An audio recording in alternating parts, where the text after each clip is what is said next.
The sniper was down. Blood pooled beneath him on cracked Afghan stone, and the enemy was moving, fast, organized, closing the distance with the kind of confidence that meant they already knew there was nobody left to stop them.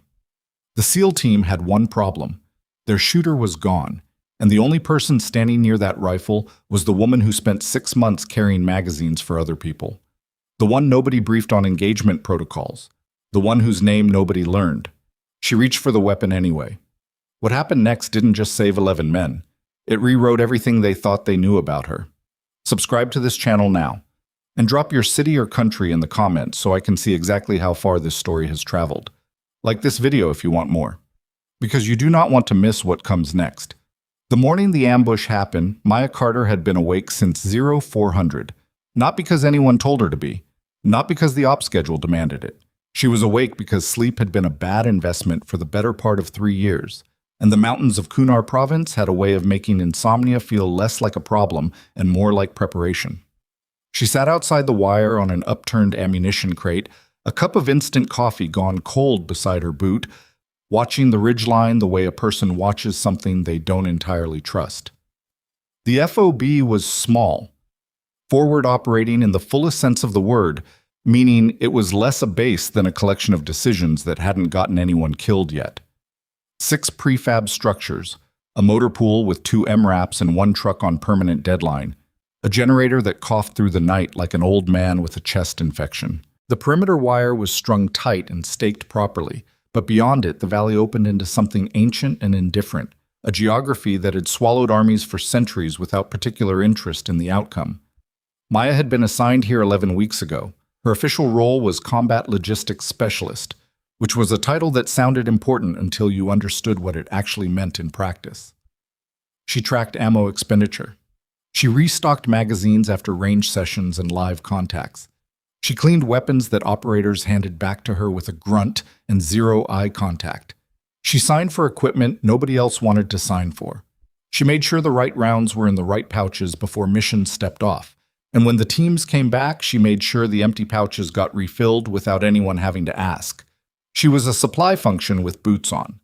That was how Chief Petty Officer Logan Voss had introduced her to the other operators the day she arrived, which she remembered with the kind of clarity that specific indignities tend to produce. He hadn't been deliberately cruel. That almost would have been easier. He'd just been matter-of-fact about it, the way you'd explain the location of the fire extinguisher. This is Carter. She handles logistics. You need mags, you see her. You need anything else, come to me. Nobody had shaken her hand. 3 of them hadn't looked up from their cards. She'd spent 11 weeks being competently invisible, which was a thing she had practice at. Logan Voss was not the kind of man people forgot after meeting him. He was 6'2", spare and angular, with the sort of stillness that came from spending years in hides, waiting for moments that lasted less than a second. He was 37 years old and looked it in the way a good knife looks its age. Not worn out, just honed down to the essentials. He had 2 confirmed enemy sniper kills at distances above 1,800 meters, which in this particular community was the kind of statistic that traveled in front of a man like a reputation with legs. The other SEALs treated him the way the rest of the team treated the comm equipment, with the specific respect owed to something that, if it stopped working, everyone died. His rifle was a Mark 13 Mod 7 chambered in .300 Winchester Magnum, 26-inch barrel, a Schmidt & Bender 5 to 25 times 56 optic that had been zeroed and re-zeroed and verified against every atmospheric condition this elevation could produce. Maya had cleaned that rifle 4 times. She had checked its bolt, its trigger group, its Harris bipod legs. She knew exactly how much it weighed unloaded, 13.2 pounds. And she knew how it balanced when you added the suppressor. And she knew the particular way the bolt cycled if you worked it too fast in the cold. She had never told Logan any of this. She'd had no reason to. The mission briefed at 0600. Maya wasn't included in the briefing. She was outside prepping the vehicles, which was her job, listening through the open door of the planning room because nobody had told her not to, and because information, in her experience, was the one form of ammunition that never ran short. Petty Officer 2nd Class Derek Holt was running the brief. He was the team's 18 Delta, the medic, but also functionally the guy who handled planning when Logan was letting someone else carry the weight for a session. He had a laser pointer and a topo map, and the clipped delivery of a man who'd given too many of these to waste words. Objective is a two-story compound, grid 774, 4 clicks northeast of our position up the secondary valley. HUMINT indicates a weapons cache and possible courier node. 3 to 5 squirters estimated, possibly armed. We get in, we assess, we document, we extract. ROE is standard. We are not expecting contact, but we're expecting contact, so let's not be cute about the clearance sequence. Someone laughed. Someone else said something Maya didn't catch. Logan's on overwatch from the northern ridgeline with Castillo spotting. The rest of us clear the compound. We should be wheels up by 0700 and objective by 0815. She finished tying down the last vehicle load and moved to the weapons cage to pull the pre-staged mags. The team stepped off at 0712. Maya rode in the second MRAP, wedged between cases of 5.56 and a medical bag that nobody had asked her to carry, but that she'd grabbed anyway on the assumption that Holt would want it accessible if things went sideways. She sat with her rifle across her knees, an M4 that she maintained herself, and that nobody had specifically authorized her to carry on this particular movement, but nobody had told her not to either, and in the gaps between orders a person sometimes had to make decisions. Nobody talked to her during the 40-minute drive. She watched the valley through the ballistic glass as the terrain folded and rose around them, the road degrading from gravel to track to something that was more suggestion than surface. The mountains up here had a weight to them that wasn't just geological. They pressed down on you. The light was wrong this early, thin and flat, casting almost no shadow, which meant depth was hard to read and distance was harder. She didn't like it. She didn't say so. The vehicles parked in a wadi 800 meters south of the objective, and the team moved on foot from there, which was standard. Logan and his spotter, Petty Officer Castillo, had pushed ahead to the ridgeline 40 minutes earlier to establish overwatch before the main element moved. Maya's role during the movement was to stay with the vehicles, monitor the radio net, and be ready with resupply if the team needed it. This was, again, her job. She understood the logic of it. She did not love the logic of it. She sat in the back of the first MRAP with the rear hatch cracked 2 inches and listened to the net. Element is at the compound gate. Breaching in 60. Holt's voice. Controlled. The kind of calm that was trained rather than felt. Overwatch is set. Clear field of fire to the north and east. Western approach has some dead ground around the creek bed. About 30 meters I can't cover. Logan's voice was different, quieter, like he was already thinking 3 moves ahead and the radio was just an inconvenience. Copy that. We'll push a flanker to cover the west once we're inside. The breach happened. She heard the thump of a ram distantly, and then the radio went to controlled bursts of traffic. Room 1 clear, moving to room 2, stairwell, 2nd floor, documentation ongoing. The kind of terse back and forth that meant things were proceeding close enough to plan that nobody was improvising yet. Then, contact north. Multiple. Overwatch. We have fighters coming down from the secondary ridgeline. I count. The transmission broke apart under interference and the sound of automatic fire, and Maya's hand was on the door handle before she'd consciously decided to move. She made herself stop. She pressed her back against the MRAP's interior wall and listened. The gunfire was sustained and heavy, which meant this wasn't a probe or a warning burst. Somebody had been waiting for them. The geography clicked into a bad picture in her head. The western dead ground that Logan couldn't cover, the secondary ridgeline to the north, the narrow valley that gave the team exactly one direction to move in if they needed to fall back. Overwatch. I need suppression on the northern high ground. We've got fighters at 350 meters, and they are pushing, engaging north. I count 6, 7. Castillo, give me wind. A pause. Overwatch, I've lost. Logan is hit. Logan is down. I say again, Overwatch shooter is down. Castillo's voice. Not panicked, but stripped of everything except the fact. Maya was out of the MRAP before the transmission ended. She moved up the draw at a controlled run, keeping to the drainage where the terrain gave some concealment from the high ground. Her M4 was up, but she wasn't burning rounds. She couldn't see anything worth shooting at from this angle, and she was not going to fire blind into a valley where her own people were maneuvering. She'd heard too many after-action reports that started with someone making that exact mistake. The sound of the firefight was cleaner outside the vehicle. She could separate the weapon signatures, the heavier, slower crack of the PKM light machine gun the enemy fighters were using, the faster tempo of the team's HK-416, and above all of it, intermittent and authoritative, the higher report of Logan's Mark 13. Except that last sound had stopped. She reached the base of the ridgeline in under 4 minutes, which was not a particularly impressive time in good conditions, but in this terrain with this gradient, it was close to running. She pushed up the slope using her hands on the screed into places, keeping her profile low against the skyline. She found Castillo first. He was behind a natural rock formation, approximately 20 meters below the crest, working his radio with one hand and pressing the other against his left thigh where a round had caught him. Not arterial. The blood wasn't moving with that kind of pressure, but bad enough that he was pale and his movements were getting deliberate in the specific way of a man rationing his remaining capability. "Carter." He looked up. His expression cycled through surprise and then something that wasn't quite relief. "What are you... Where's Logan?" He pointed up slope with his radio hand. 20 meters. He took a round in the right shoulder. She was already moving. Logan was wedged into a shallow scrape behind a boulder that was probably the only reason he was still alive. The round had caught him high on the right side, the gap between his plate carrier and his armpit, and the exit wound had made a mess of his shoulder. He was conscious, which was something. He had his pistol in his left hand, which told her he already understood that his right arm was no longer a functional tool. He looked at her the way people look at unexpected things, not with gratitude, not yet, just with the blank recalculation of someone updating their understanding of the situation. "Carter." "I know. You need to get back to the... I'm going to move you behind that second rock formation, and then I'm going to get on your rifle." She was already assessing the scrape, the angles, the available cover. "Where did the shot come from that hit you?" He stared at her. "Logan, where did the shot originate?" "A beat." "Northeast, 700 to 800 meters. Elevated position, probably.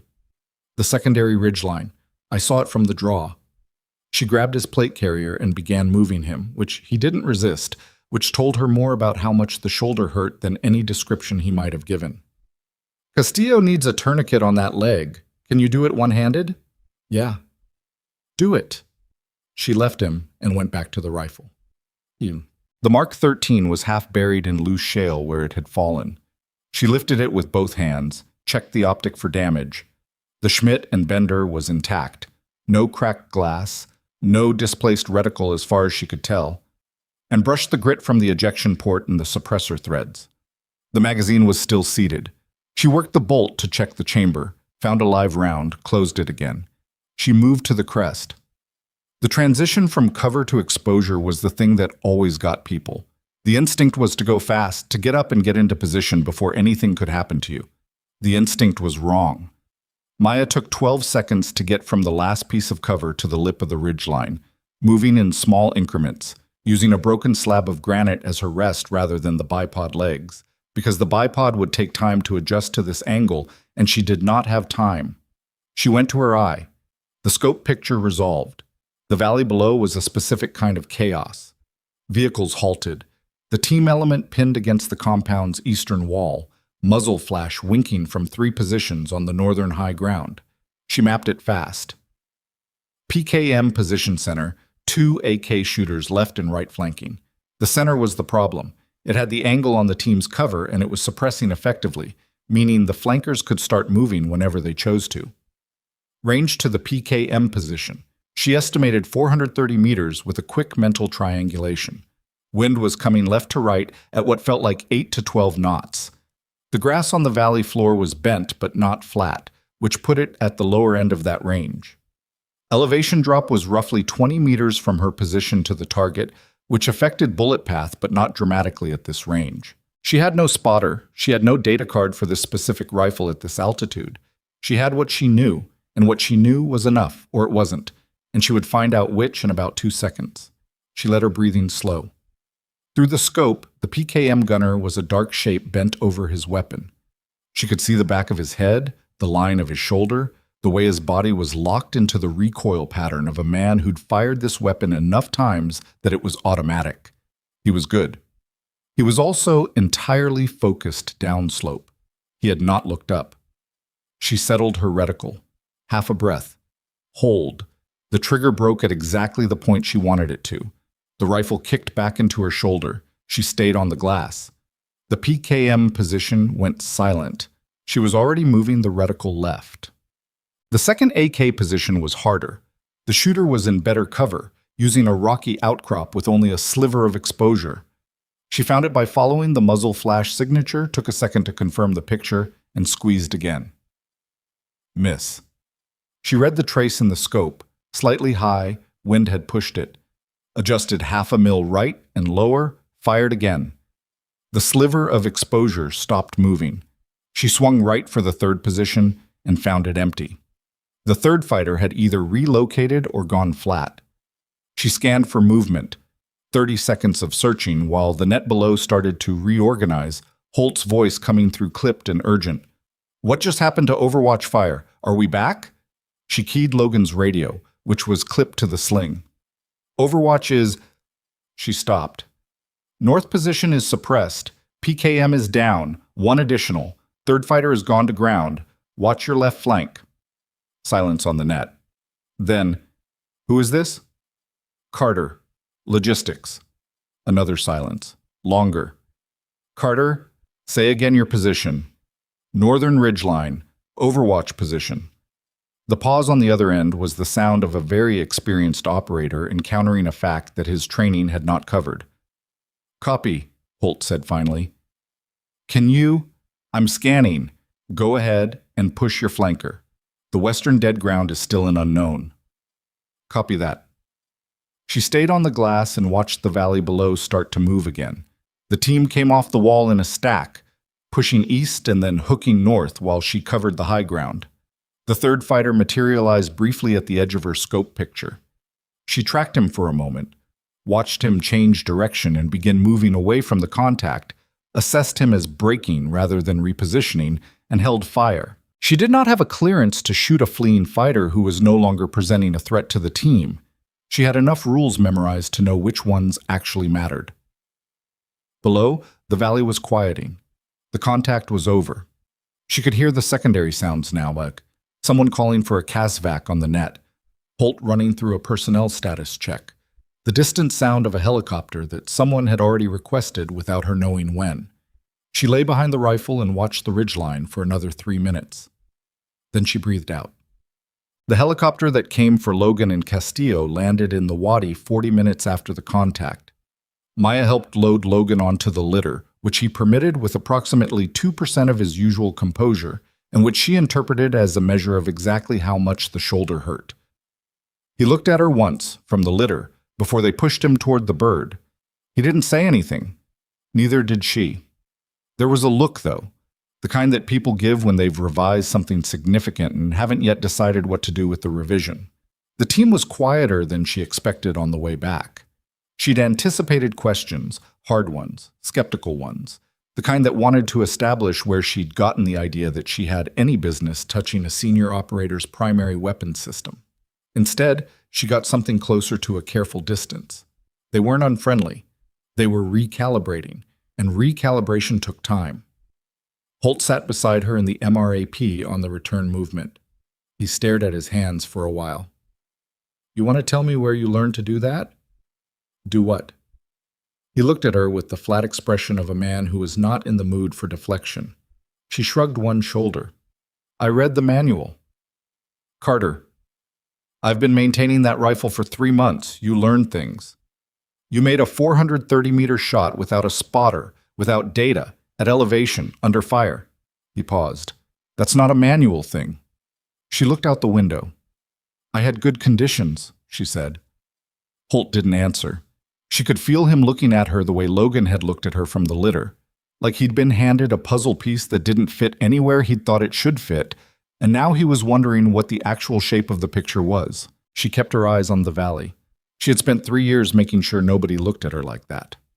Back at the FOB, the commander, Major Aaron Rice, a Green Beret attached to the task force for coordination purposes, met them at the vehicle bay. He got the contact report from Holt in under 2 minutes, which was fast, and then he asked a question that was not part of the standard after-action format. Who was on the Mark 13? Holt pointed at Maya. Rice looked at her. He was a compact man in his mid-40s with the particular kind of face that gave away nothing it hadn't decided to give away. He studied her for a moment. Your logistics. Yes, sir. Come find me at 1800, he said. Bring your file. He walked away without further comment. Maya stood in the vehicle bay with dust still in her hair and cordite in her nostrils and watched him go. She had known from the moment she touched that rifle that this was what came next. The exposure. The questions. The part where she either told the truth or constructed a lie good enough to survive close examination, which, looking at Major Rice, she doubted she could do. She had prepared for this. She had a version of a story ready. She had lived inside that version for long enough that it had acquired the texture of memory. But there was something else she hadn't prepared for. She hadn't prepared for the way it felt to put her eye behind that scope and feel absolutely nothing except clarity. No hesitation, no fear, no performance anxiety, just the rifle and the wind and the mathematics of distance and the exact crystalline knowledge of what she was doing. She had missed that feeling. She had spent 3 years telling herself she hadn't. She stood in the vehicle bay until the sun dropped behind the western ridge and the temperature fell 20 degrees in the space of an hour, which was a thing the mountains did here that still surprised her, even after 11 weeks. At 17:59, she walked toward the command post. Rice was already there when she arrived, seated behind a folding table with 2 folders open in front of him and a look on his face that she recognized. It was the look of a man who had read something that didn't add up and had decided that the way it didn't add up was the most interesting thing in the room. He had her personnel file.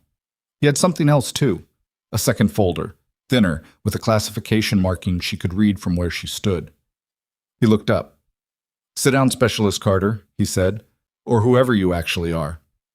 And for the first time in 3 years, Maya understood that the thing she'd been carrying, the silence, the invisibility, the careful erasure of a name she had buried, was about to be set down, whether she wanted it to be or not. The chair across from Rice was metal and cold, and she sat in it the way she sat in most things, straight, weight forward, like someone who had learned early that comfort was a distraction. He didn't open either folder right away. He just looked at her for a moment in the specific way of someone who was deciding how to begin a conversation they'd been running in their head for the past 2 hours. The command post was empty except for the 2 of them. The duty sergeant had been sent outside on an errand that would take exactly as long as Rice needed it to take. How long have you been in, Ma? He said. 3 years, 4 months. What did you do before? Civilian work. What kind? She met his eyes. Different kinds. Rice nodded slowly, like this was an answer he'd expected and it had confirmed something rather than told him anything new. He opened the first folder, her official file, and turned it so she could see it. She didn't need to look. She knew what was in it. She'd read it herself before she'd submitted it, 3 years and 4 months ago, because you always read the version of yourself you're presenting to the world before you present it. Maya Carter, he said, born in Billings, Montana. Father deceased, mother deceased. No siblings. No prior service. Enlisted at 26, which is late but not unusual, assigned to logistics on the basis of aptitude testing and civilian supply chain experience. He paused. Your PT scores are exceptional.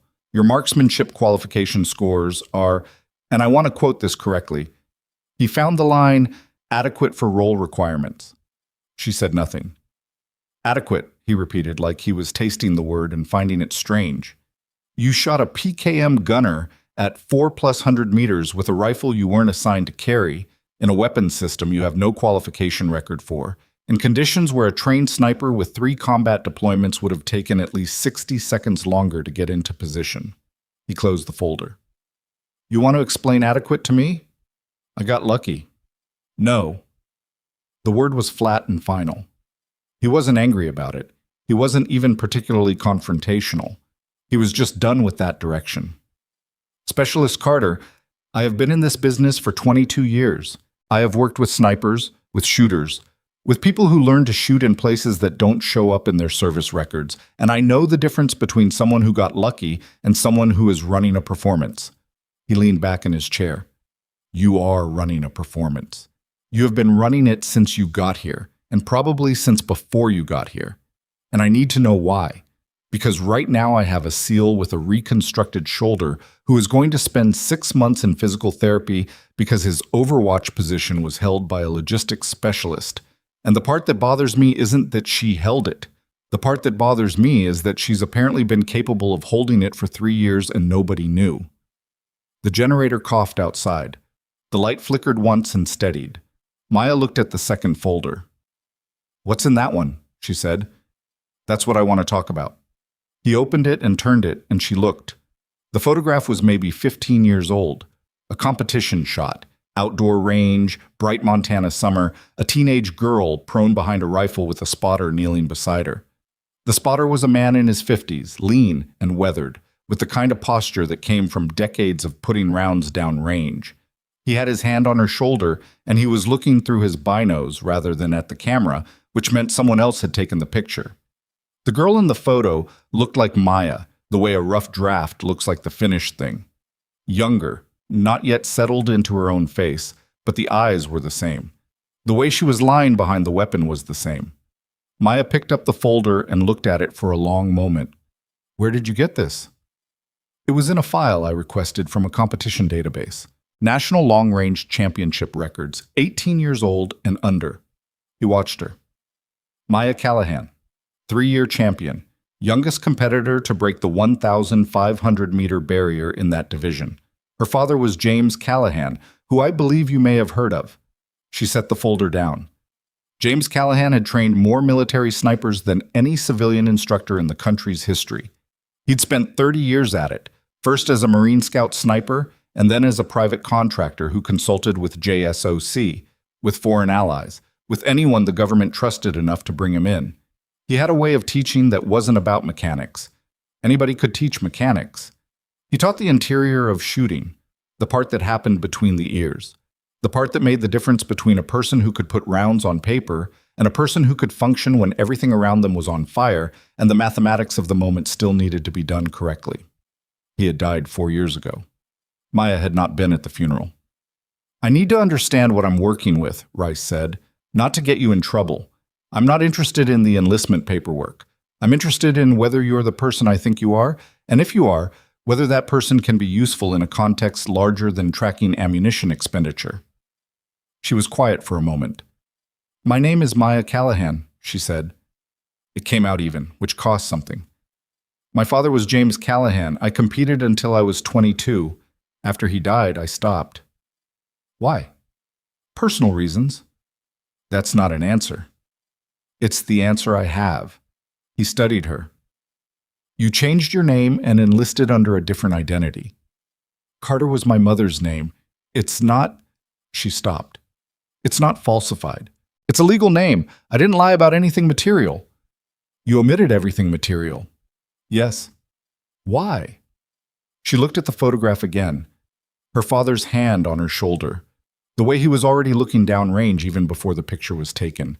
Because that was how he was. Always looking further than wherever he currently was, always measuring the next distance. I wanted to serve, she said. I didn't want to be what he trained me to be. Those two things felt like they could coexist if I was careful. Rice was quiet for a long moment. They coexisted for a while, he said finally.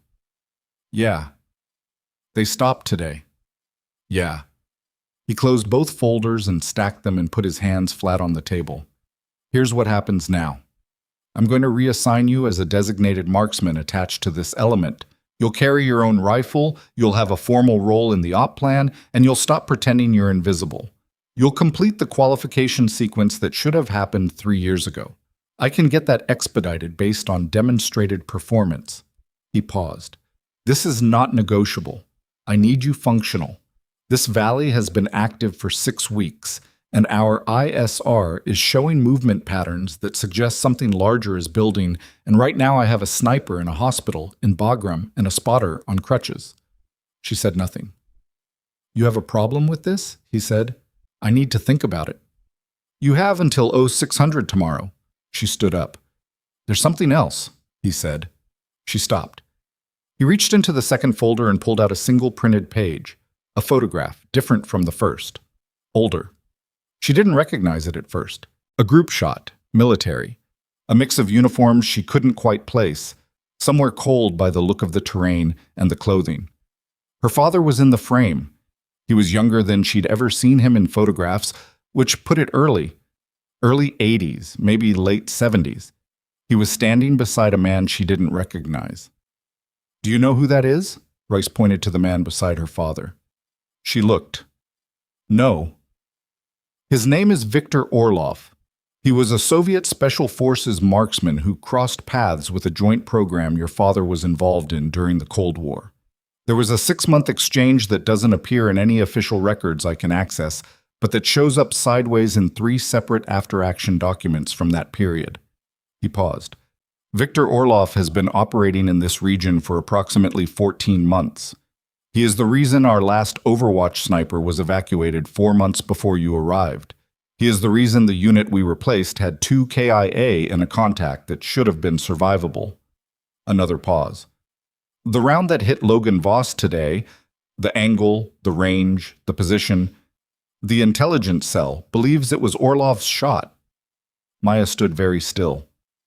He was trained by your father, Rice said. Partially, during that program. She looked at the photograph for a long time. The man standing beside James Callahan was young in the picture, maybe 30, light eyes and a flat Slavic face, the kind of physical composure that looked inherited rather than trained. He was looking at the camera with the expression of someone who had already decided what they thought of the person holding it. She set the page down. Oh, 600, she said, and walked out. The night was cold and cloudless, which in these mountains meant you could see the stars the way you couldn't see them almost anywhere else in the world. Not as decoration, but as geography, as a kind of depth that reminded you how small the valley floor actually was relative to everything above it. Maya sat outside on the same ammunition crate she'd used that morning, because it was there, and because she couldn't be inside right now. She was not processing the information about Orlov yet. That was a door she'd walk through when she was ready for it, and she was not ready. What she was processing was simpler and more immediate. The feeling of being seen. It was not a comfortable feeling. She had organized 3 years around its absence. At around 2,200, Holt came and sat on a second crate nearby. He had a thermos with him, and he poured into the cap and offered it to her without comment. And she took it because the coffee in this FOB was not good, but it was hot, and the temperature had dropped to the point where hot was the primary virtue. They sat without speaking for a while. How's Castillo? She said. They patched the leg. He'll keep it. He'll be off the line for 6 weeks minimum. Logan? Medevac to Landstuhl. They're going to need to reconstruct the shoulder joint. He's out for this deployment, probably longer. Holt turned the thermos in his hands.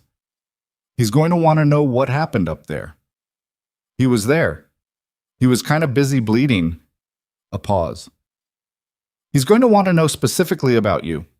She drank the coffee and said nothing. Look, Holt said, I've been doing this for 9 years.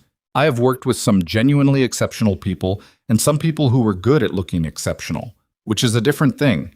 And the difference is usually pretty obvious when everything goes sideways. He set the thermos down. What you did today was not a performance. You didn't rise to the occasion. You just handled it. Like it was a thing you'd done before. Lots of times, she said before she could stop herself. He looked at her. She stared at the ridgeline. How many times? He said carefully. Not operationally, she said. Competition, training, but the mechanics are the same. The wind doesn't care what the context is. No, he agreed. It doesn't. She handed the thermos back. Rice is reassigning me. I know, he told the team tonight. How did they take it? Holt considered this. Brewster thinks it's political. Amir thinks it's a good call. The others are mostly in the wait-and-see camp. What about you? I'm the one who told Rice he should do it, he said. So, she looked at him. I watched you put 2 rounds on separate targets in about 12 seconds at 400 meters with no spotter and no wind data, he said. I didn't need to think about it very long. She turned back to the ridgeline. I'm going to be bad at the team part, she said. I've been avoiding the team part. Yeah, I know. I've noticed. He picked up the thermos. You're also going to have to deal with Brewster, who's going to test you about 6 times before he believes you're not a liability. What kind of testing? The annoying kind, not violent, just... He gestured with the thermos, Brewster shaped. Okay. He stood up. Get some sleep. Reese is going to run a qual confirmation at 700 in case the reassignment gets questioned up the chain. You'll need to be on the range. She nodded. He walked away. Halfway back to the building, he stopped and turned. Carter, he said, or whatever your name actually is. She looked at him. Today was a good day, considering. He said it simply, without drama. Sleep. He went inside, out. The qualification exercise the next morning was not designed to be difficult. Rice had set it up on the southern range, a flat, controlled environment with steel targets at 300, 500, 700, and 1,000 meters, standard atmospheric conditions, bipod supported. The kind of thing you ran to create a paper record, to give the JAG lawyers something to point at if anyone later questioned why a logistics specialist was operating a precision rifle system. Half the team came to watch. She had not expected that. They stood off to the left of the firing point in a loose cluster. Holt, Amir, 2 others whose names she'd learned but who had not learned hers, and Brewster, who was a broad-shouldered Texan with a face that had been rearranged at least once by something hard, and who stood with his arms crossed and the specific expression of a man attending an event he expected to be disappointed by. Rice handed her the rifle. Not the Mark 13. That was Logan's personal weapon and was being cared for appropriately. This was an M110 SAS, semi-auto, 7.62 millimeters, capable enough but a different system. She'd never fired this specific one. She did a functions check. Checked the optic, checked the magazine. She looked at the range flags for wind, nearly dead calm, which was unusual and slightly unfortunate, because conditions that were too easy wouldn't tell her what she needed to know about the weapon's zero. She went prone. 300 meters. 1 round. The steel rang. 500 meters. 1 round. Steel. 700 meters. The wind had shifted very slightly in the 3 minutes it had taken to work up to this distance, which she'd noticed from the flags and accounted for with a 1/4 mil right. The round impacted left center of the plate. She heard someone in the cluster say something she couldn't make out. 1,000 meters. She spent 15 seconds on the wind before she fired. Took the shot. The steel moved. She stood up. Race made a note on his clipboard. 4 for 4. The 700-meter round was left of center, she said. The zero on this rifle is pulling slightly left, or the barrel has a drift I haven't mapped yet. I'd want to confirm on a second shot before I'd trust it past 900 meters. Rice looked up. You want me to put another round down? She said. He gestured at the range. She went back prone, loaded a second round, and put it into the 700-meter plate. Observed the impact through the scope. It's the zero, she said, not the barrel. Consistent pull, same direction. Whoever zeroed this last adjusted for a wind condition that doesn't exist anymore, or they zeroed it at lower altitude. Rice wrote something else. Can you correct it? Yes. It'll take 10 minutes, and I'll need to verify at range after. Do it. She opened the turret cap and made her adjustments with the kind of deliberate precision that didn't perform itself. She wasn't working slowly for anyone's benefit. She was working at the speed that produced accuracy, which happened to also be a speed that people who didn't know what they were watching sometimes misread as confidence. Brewster came to stand beside her while she worked. You know what I don't get, he said. His voice was conversational, but it wasn't. She kept her hands on the turret. What's that? Holt says you've been maintaining Logan's rifle for 3 months. That's right. And you've been on this FOB for 11 weeks, but I couldn't tell you what your coffee order is because I've never seen you in the chow line for more than 60 seconds. She looked up at him. I don't have a coffee order. The coffee here isn't good enough to have an order about. See, that's the kind of thing a person might say if they were trying very hard to seem unremarkable. Or if the coffee is bad. Carter. He said it evenly. I don't like surprises in the field. Then you should be glad I was there yesterday. I'm glad Voss is alive, he said. I don't know yet what I think about the rest of it. She snapped the turret cap back. That's a reasonable position. He looked at her for a moment, then went back to the cluster. She went back to prone and put 2 rounds into the 700-meter plate, both center mass, and then 1 into the 1,000-meter plate to confirm the adjustment held at distance. It held. 3 days passed in the mechanical rhythm of the FOB. Maintenance cycles, intel updates, the ongoing background noise of a war that moved in patterns too large to see from ground level. Rice had formally processed her reassignment, and the paperwork had gone up the chain with enough speed that someone senior had either signed off quickly, or the document was sitting in a queue where it wouldn't create problems either way. She moved her gear to the team bay. She had a cot in the corner that nobody had offered and nobody had objected to. She was methodical about it. Kit organized, rifle within reach, nothing on the floor that would create noise if someone moved in the dark. The team around her navigated the adjustment in different ways. Holt treated her like she'd always been there, which was a kindness she recognized. Amir, a former ranger who'd cross-decked to this task force, asked her one direct question on the second day. You ever work with a spotter before? And when she said yes, he nodded, and that was the end of it. Brewster ignored her in the specific way that meant he was paying careful attention. On the third evening, she was cleaning the M110 at the workbench when Amir sat down across from her with his own rifle and a cleaning kit. Rice briefed us on Orlov, he said. She didn't stop what she was doing. Okay. You knew him?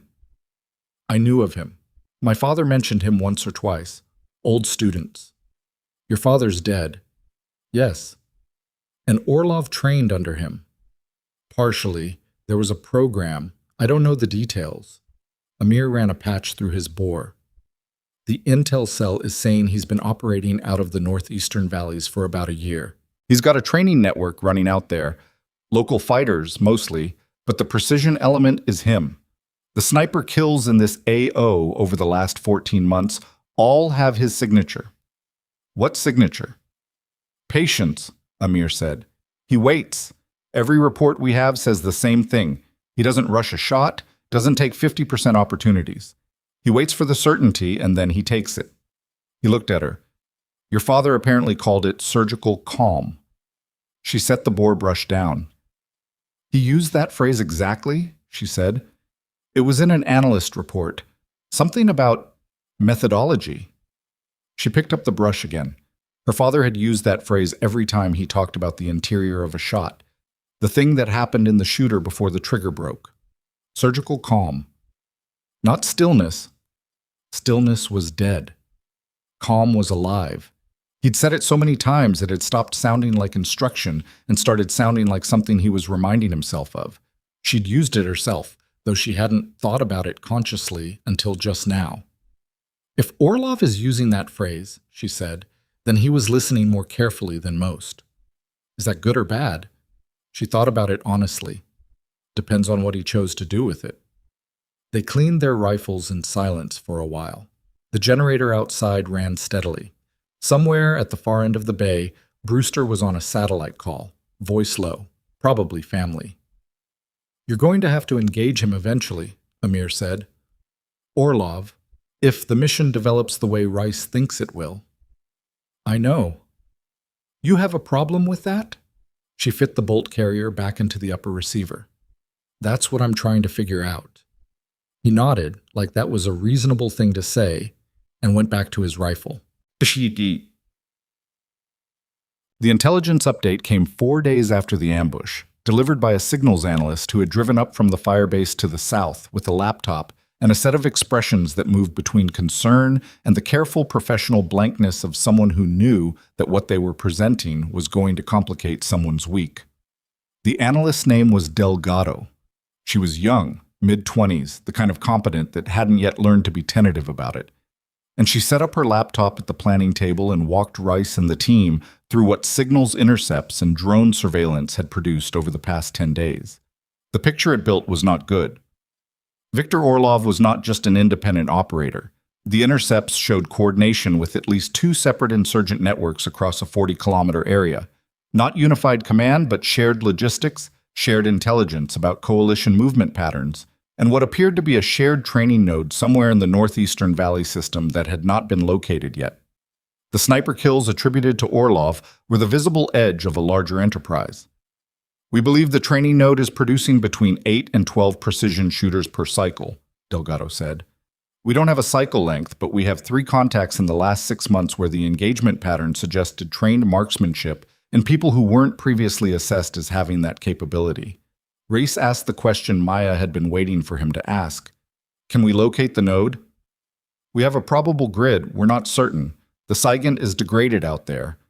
There's a lot of natural terrain masking, and the drone coverage has gaps because the weather windows have been inconsistent. Delgado pulled up a topographical overlay. This valley system here. 3 possible locations based on the movement patterns. We'd need human eyes to confirm. Infiltration? Holt said. It's rough country. You'd need a small team, night insertion, probably a 2 to 3 day approach to get to a viable observation position without alerting the local network. Silence around the table. The kind that meant everyone was running the same calculation. Maya looked at the map. She knew mountain terrain. She'd grown up in it, trained in it, and the topography on the screen had a familiar grammar. The way valleys channeled wind, the way ridgelines created shadow at certain hours, the way distance looked different from elevation than it did from the valley floor. The northern ridgeline, she said, gives a line of sight into all 3 of those probable positions. If you can get an observation post there, you can eliminate 2 of the 3 candidates in the first 24 hours based on activity pattern. Everyone looked at her. I grew up in country like this, she said. The geometry is the same. Delgado looked at Rice. That tracks with our assessment. The northern ridgeline is the preferred OP location if you can get a team there without compromising the approach. What's the infiltration route? Rice said. Delgado traced it on the map. Maya studied it and found the problem almost immediately.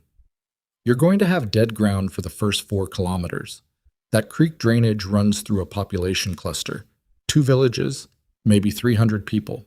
You can't move a 5-man team through that at night without the dogs hearing you. And if the dogs go, the villages go. And if the villages go, Orlov knows within an hour. Another silence. What's the alternative? Rice said. She looked at the map for a moment. You don't move 5, you move 2. Small enough to use the secondary drainage. It's longer, adds maybe 6 hours, but it bypasses the population center entirely. She paused. A sniper spotter pair. OP only. No direct action. Rice looked at her for a long time. You're suggesting yourself, he said. I'm suggesting the tactic. You make the call on personnel. If it's a 2-person OP and we need a shooter, you're the shooter. Yes. And if Orlov identifies the OP and it turns into a direct action situation, then it turns into a direct action situation. He looked at Holt. Holt looked at Maya. Amir was studying the map. Castillo's still on crutches, Holt said. If you want a spotter with field experience, I can do it. You're the team medic, Rice said. I'm also a combat infantryman, and I've spotted before. Not at this level, but I know the basics. He looked at Maya. I can learn the rest. She held his look for a moment. You'll do what I tell you. In the field? On this? I'm the senior voice. Obviously, he said. Brewster, from the back of the room, made a noise that wasn't quite a laugh and wasn't quite a disagreement. It was, Maya decided, probably the closest thing to a grudging acknowledgement she was going to get from him for a while. I need 48 hours to plan the route properly, she said to Rice. And I want to talk to the signals cell about what frequencies Orlov's network uses.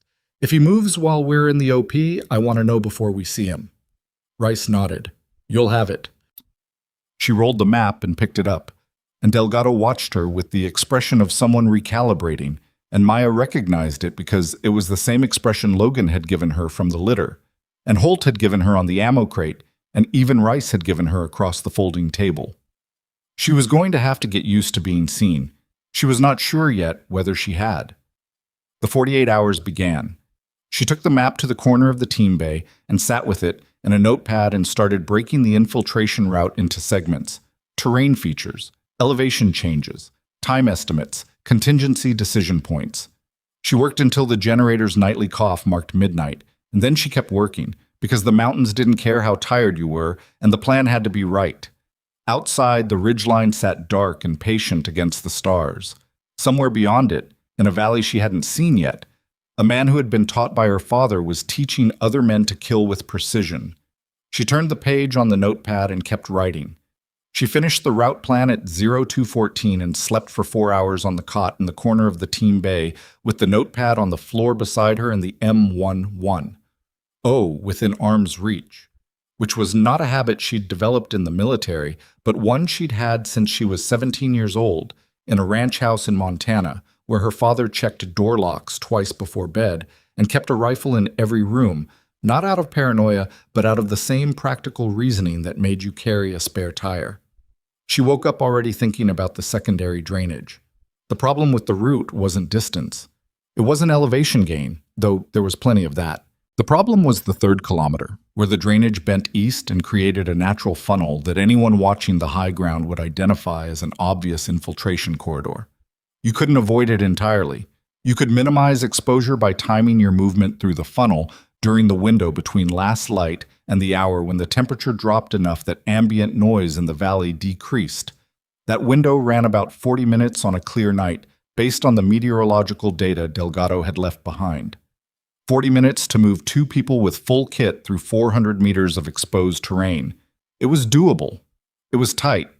She was writing the contingency for what happened if they were spotted in the funnel when Holt came in at 0630 with 2 cups of coffee and set one beside her notepad without comment. "How far did you get?" he said. "Route is planned. I need the signals brief this morning, and then I want to do a terrain model walkthrough with you this afternoon." Rice scheduled the signals brief at 0900. He sat down with his cup. "You sleep?" 4 hours. That's not enough for a 2-day infill followed by a sustained OP. "I know. I'll sleep more tonight."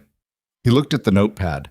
She'd filled 6 pages with route segments, time estimates, contingency branches, equipment lists. He turned one page to look at it, and she let him, because he needed to understand the plan at least well enough to execute it independently if something happened to her. "You've done route planning before," he said. It wasn't quite a question. "My father used to take me into the backcountry for 2 weeks at a time. We planned every movement before we moved." "At what age did this start?" 12. He set the page down. "That's an unusual childhood." He was an unusual man. She picked up the coffee. "He wasn't trying to make me into anything. He just didn't know how to stop teaching." "What did your mother think about it?" "She died when I was 9. It was just us." She said it the way you say things you've said enough times that the edges have worn smooth. He did the best he could with what he knew how to do. Holt was quiet for a moment. "I'm sorry." "Don't be. He was good at it." She turned back to the notepad. "The terrain model walkthrough. Can you get a sand table set up by 1400? "Yeah." "Bring Amir if he's available. I want a second set of eyes on the contingency routes." He stood up. "Brewster asked me this morning if you'd been through SERE. Tell him yes." "He'll want to know where." "Tell him the answer is yes, and that's all he gets." Holt smiled at that, a small, quick thing, and took his coffee and left. The signals brief was in the same command post where Rice had turned her life inside out 4 days ago. Delgado was back, and with her was a warrant officer named Tron from the SIGINT cell, who had the compact, economical manner of someone who dealt in information and had learned that most people couldn't handle it delivered at full speed. He put a frequency overlay on the map. Orlov's network uses 3 primary channels. 2 of them are encrypted with commercial hardware. The encryption isn't sophisticated, but it's good enough that we can't break it in real time. The 3rd channel is in the clear because some of the local fighters in the network don't have the hardware. He indicated a band on the overlay. This clear channel is used for logistics coordination, resupply, personnel movement, that kind of thing. What it gives you is pattern. You can't hear what they're saying, but you can hear when they're saying it, and the timing tells you things. "Movement warnings," Maya said. "Exactly.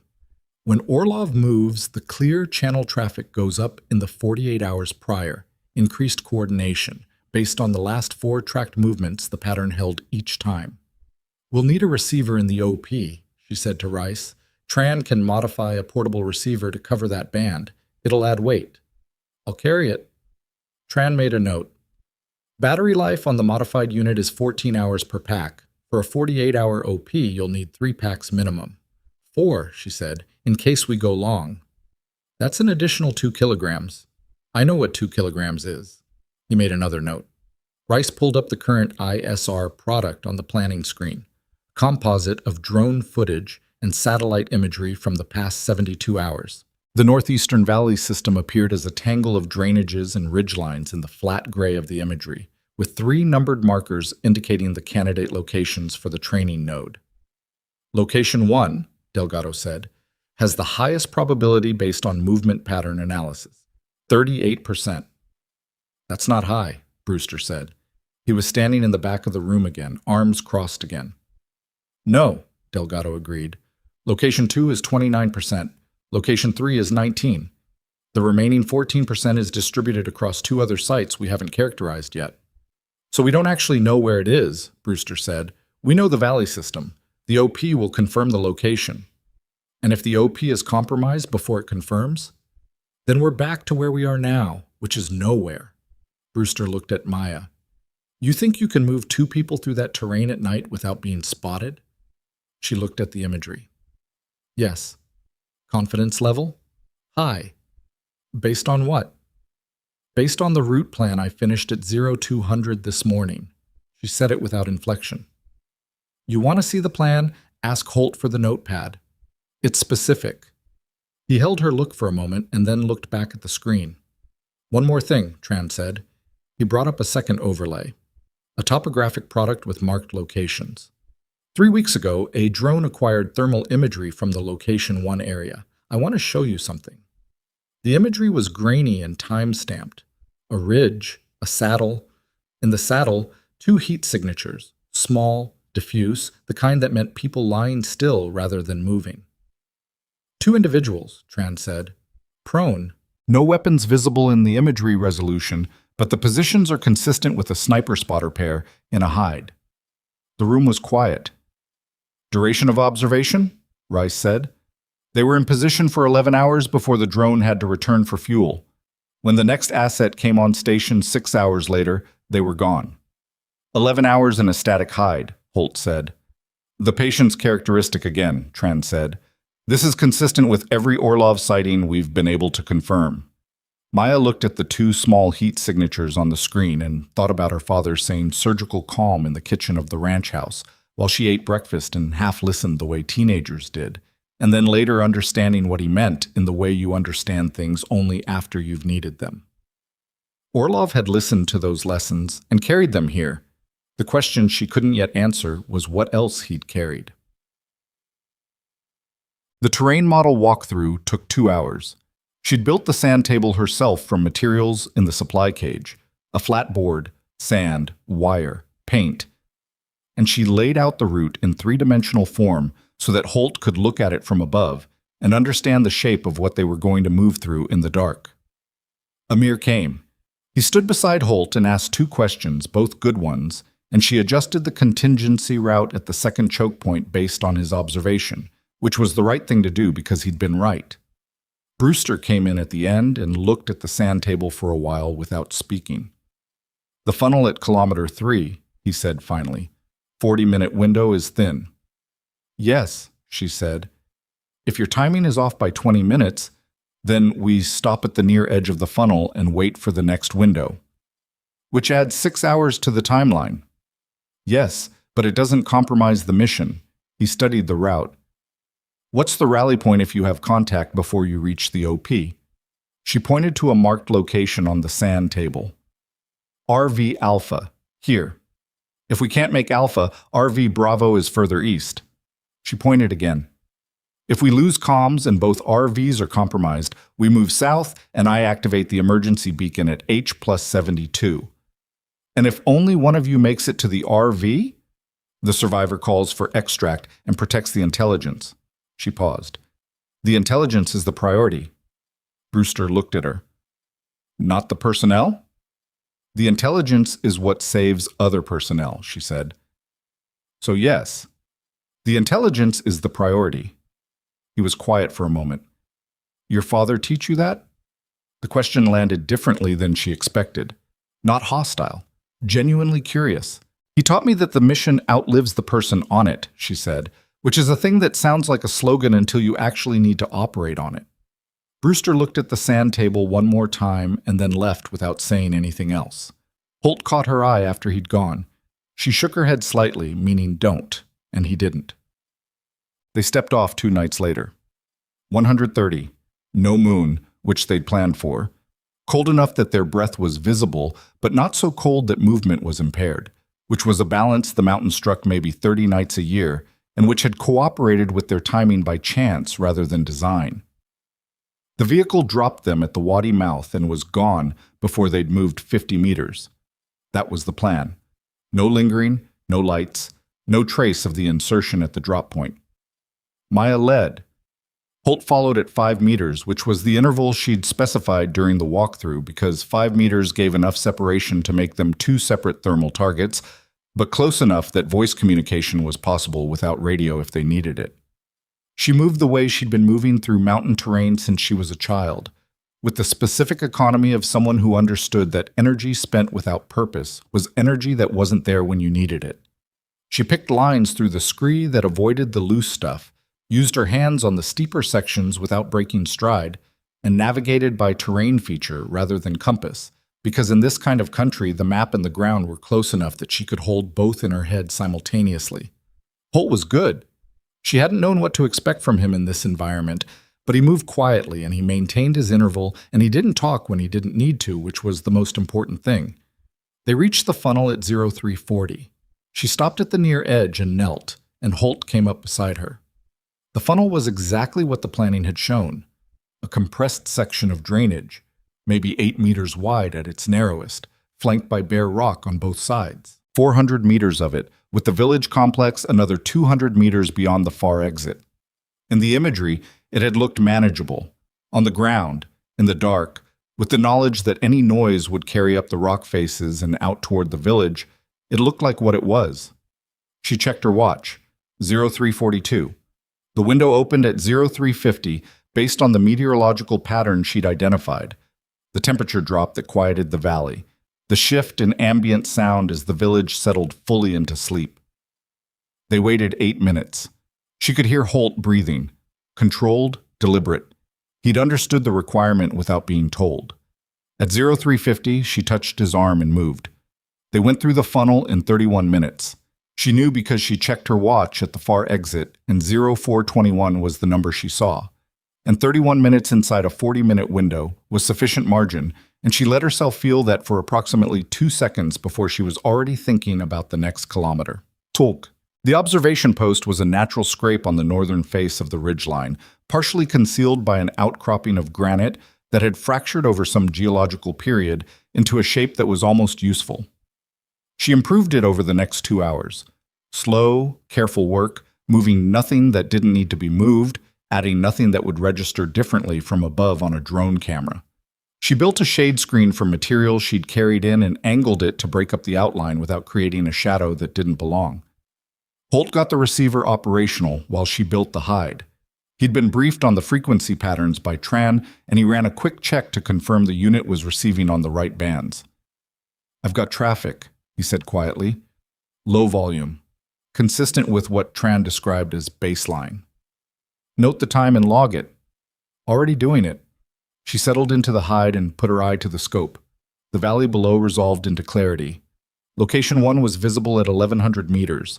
A compound, modest, built into the hillside in the way that structures in this region tended to be, as if they were trying to look like they'd grown there rather than been constructed. Location 2 was further east, partially masked by a ridgeline fold. Location 3 was out of her direct line of sight, but Holt had the binos and could cover it from his position 2 meters to her left. "Location 1, she said.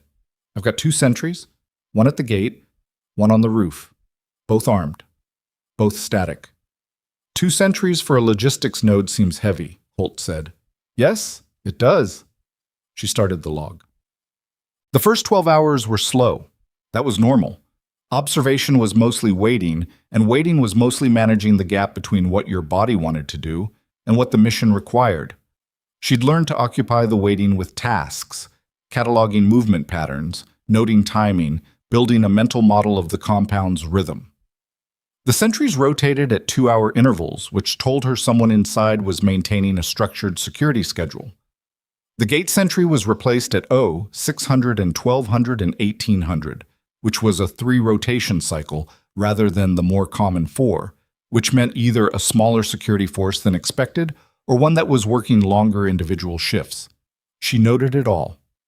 At 1400 on the first day, Holt said quietly, "Traffic increase on the clear channel." She pulled back from the scope. Volume or frequency? Frequency. 8 transmissions in the last 20 minutes.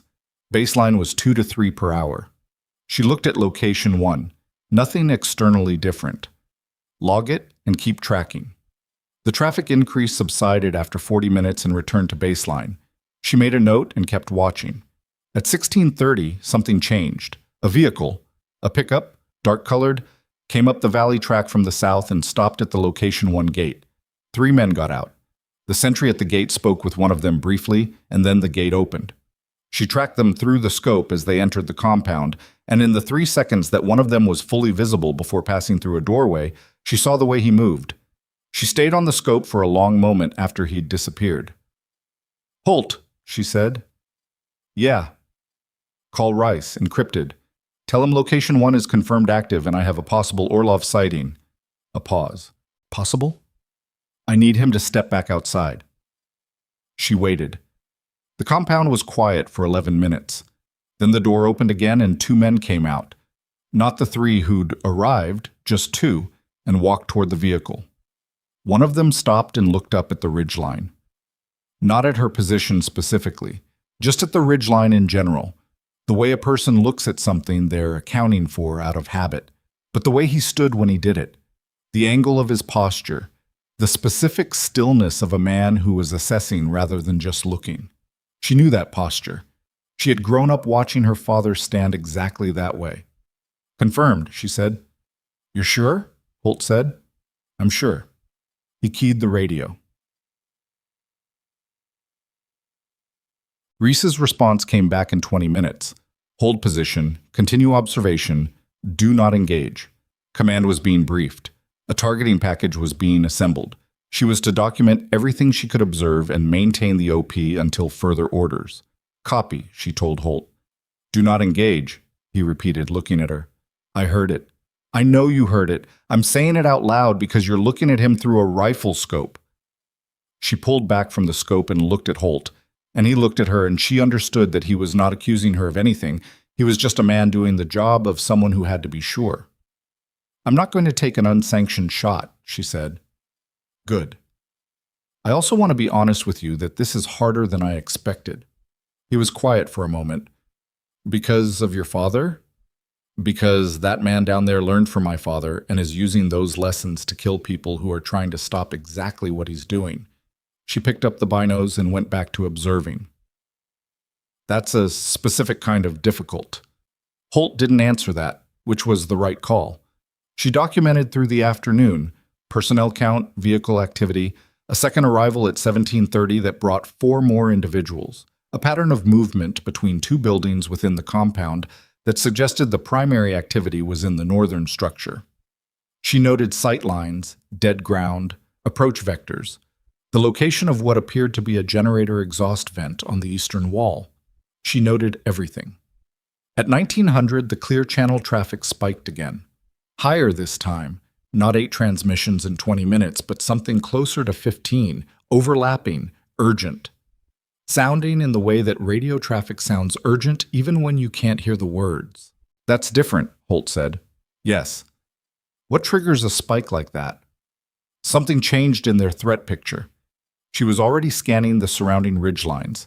They may have eyes we don't know about. Eyes on us? Or on the valley approaches. Someone who saw movement reported it. She scanned methodically, section by section. "Stay still." They went completely static for 20 minutes. She didn't move except to breathe and to track with her eyes, and Holt was flat behind her doing the same. The traffic subsided. She exhaled slowly. "We should call it in," Holt said, already composing the report. She keyed the radio and gave Rice the traffic spike data and her assessment. Possible compromise of the valley approaches, recommend the QRF moves to forward staging, recommend continued observation unless security posture at location 1 changes dramatically. Rice acknowledged and said command was moving fast on the targeting package, 24 to 36 hours.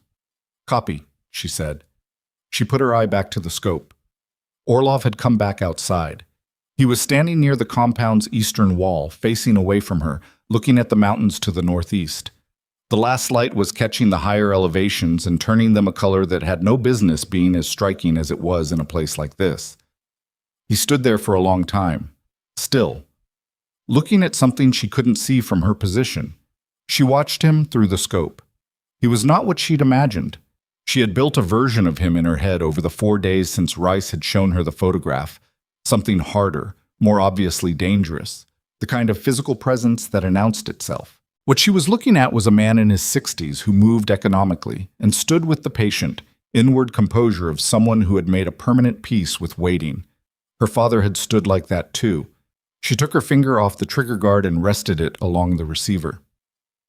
24 to 36 hours. Command was moving. She could wait. The second night in the OP was colder than the first. The temperature dropped past the threshold where static observation became genuinely physically difficult. Not dangerous, but the kind of cold that required active management of your own body to prevent it from becoming a distraction. She'd planned for it. The right layering, chemical hand warmers for the scope hand, only because the shooting hand needed to stay operational. Position adjustments every 40 minutes to keep circulation functional. Holt was struggling more than she was. She could hear it in his breathing, the slightly controlled quality of someone managing discomfort. She didn't comment on it. There was nothing useful to say, and commenting would just make him self-conscious about it. At 0300, he said, "Traffic." She was already half asleep in the way you could be half asleep and still functional if you'd been doing this long enough. Volume or frequency? Both. It went from baseline to, "I've got 12 transmissions in the last 5 minutes." She was fully awake. She went to the scope. Location 1 was lit. Not brightly.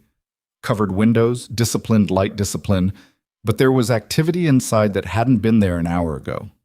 The gate sentry was alert, facing outward, which was a different posture than the passive watching she'd observed during the day. "Something's happening," she said. "Should we call it?" "Not yet. I need to see—" The gate opened. Men came out. Not 2 or 3. She counted as fast as the light allowed. 6, 7, 8, armed, moving with purpose toward the vehicles. "Holt, Rice, now." He keyed the radio while she kept counting and documenting. "Rice, Callahan, activity at location 1. Approximately 8 to 10 armed personnel loading vehicles. Possible movement. Time is 03:04. The radio crackled. "Copy. What's your assessment?" "They're going somewhere. Either they know about the OP or they have a pre-planned operation. Either way, if they move northeast, they're going to cross our exfil route." "Can you hold position?" She looked at the compound. Orlov had come outside again. He was at the vehicle, not in it, standing beside the door, speaking to someone. There was something in his posture that read like instruction, the same quality her father had when he was running a student through something, the slight forward tilt, the patience of a man who expected to be listened to. He was sending them somewhere. He was staying. "The primary is staying," she transmitted. "He's directing personnel movement, not participating. Repeat, Orlov is remaining at the compound." A pause on the net. Then Rice's voice, with a different quality. "Callahan, we have a problem. Command pushed the targeting timeline. The strike package is approved. Execution is in 4 hours." She processed that. 4 hours, she said. "Air assets are already moving. The strike is kinetic. Remote munitions on location 1. You and Holt need to be clear of the target area by 700. She looked at the compound. She looked at the exfil route.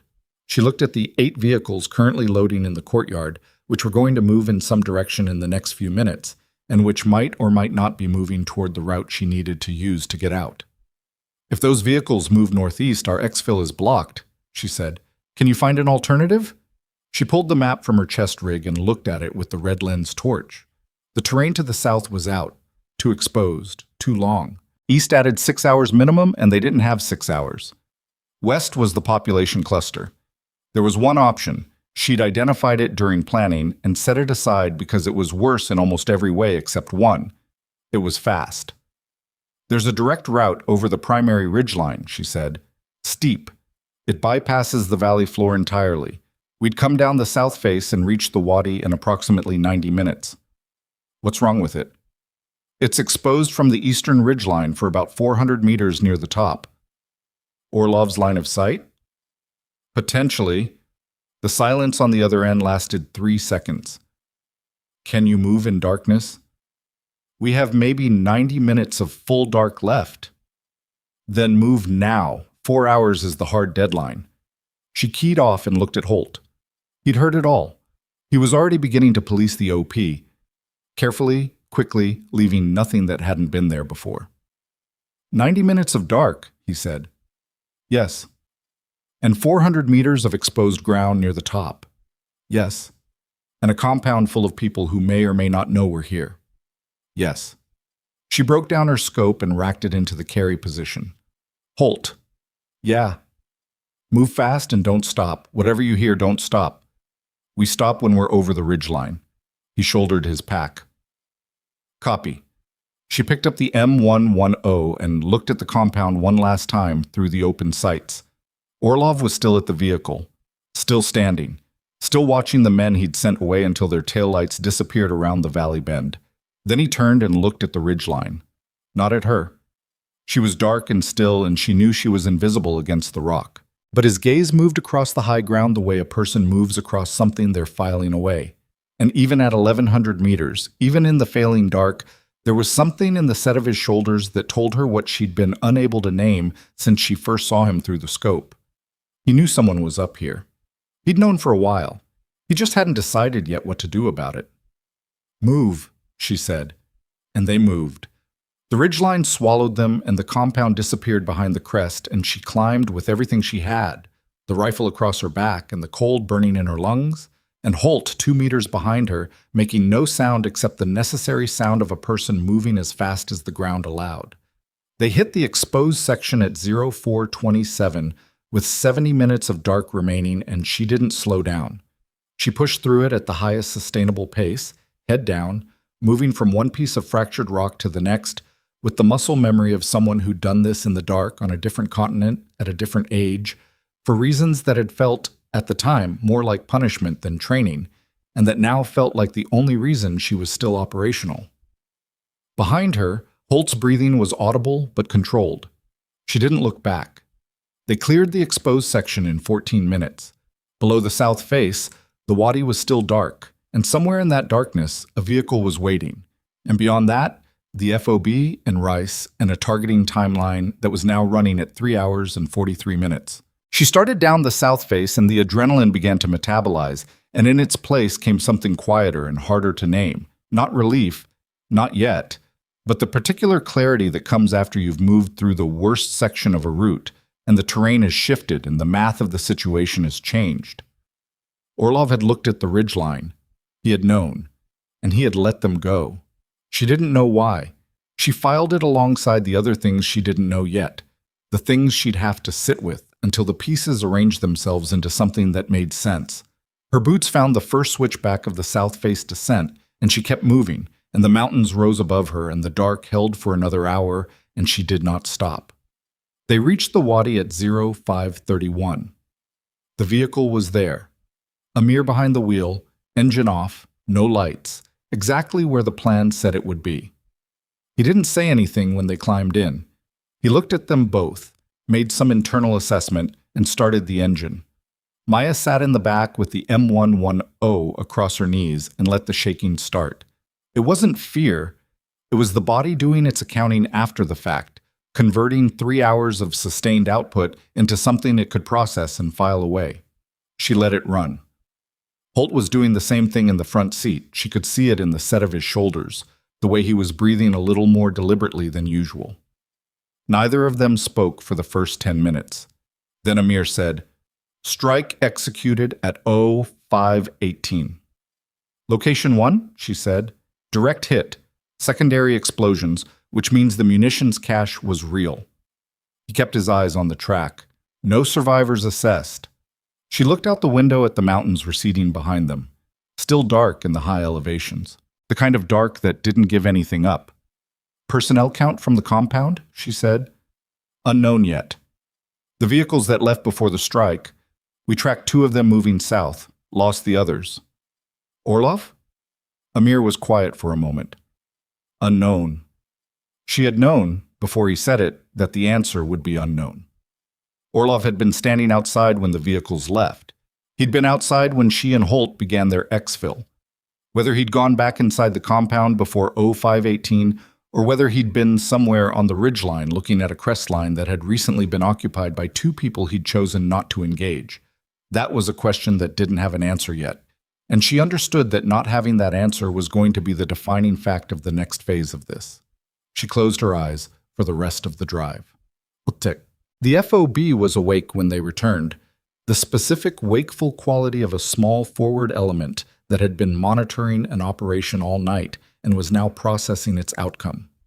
Rice was at the command post with Delgado and Tron, and 2 people Maya hadn't seen before, civilian clothes, the particular posture of people who had come from somewhere with better facilities and didn't entirely trust the coffee.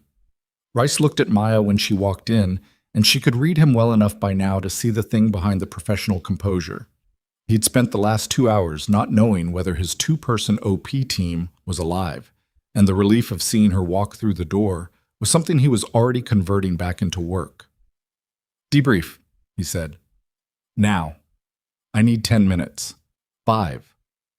She went to the team bay, dropped her kit, drank half a liter of water, and came back. The 2 civilians had introduced themselves while she was gone. The one who spoke first was a woman in her 40s named Foster, and the designation she gave, which wasn't her name but a functional label attached to a 3-letter abbreviation, told Maya enough about where she'd come from that she didn't need more detail. The man beside her was younger and hadn't introduced himself at all, which was a choice. Foster looked at Maya the way people looked at things they'd been briefed on, but were still calibrating against reality. "Callahan," Foster said. "Yes?" "James Callahan's daughter." "Yes." "You confirmed Victor Orlov's presence at location 1. "I confirmed a visual identification based on photographs and behavioral indicators. I stand by the identification." Foster nodded. "Walk me through it." So she walked her through it.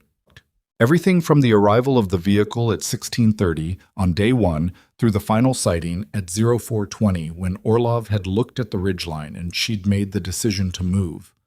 She delivered it in the order it happened, with specific times and grid references and observed details, the way her father had taught her to present information.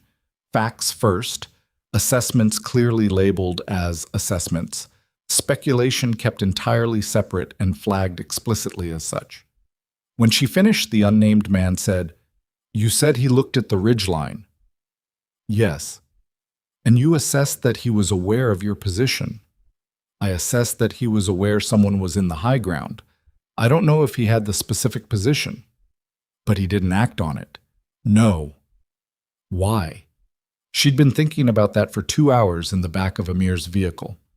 "I don't know. Options are, he chose not to compromise himself by exposing that he knew about the OP, he wasn't certain enough to act, or he had a reason to let us observe and exfil that I don't understand yet."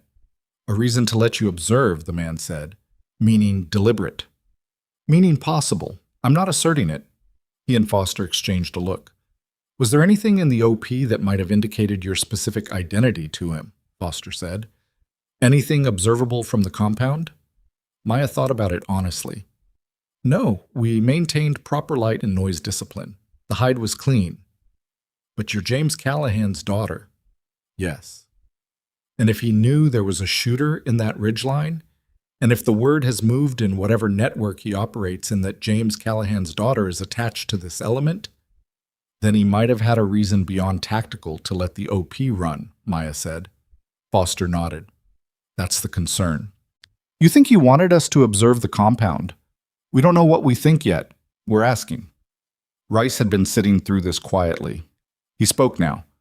What was at location 1 that we hit? Weapons, cache. Training materials, personnel. Foster pulled out a tablet and passed it to him. The post-strike imagery and the signals intercepts from the 24 hours prior suggest the primary training cadre was present for a scheduled session. 8 to 12 trained personnel. That's a significant capability reduction, Rice said. Yes, it is also exactly what would result if someone wanted to create the impression of a significant capability reduction. The room was quiet. Maya understood what Foster was not quite saying. She said it.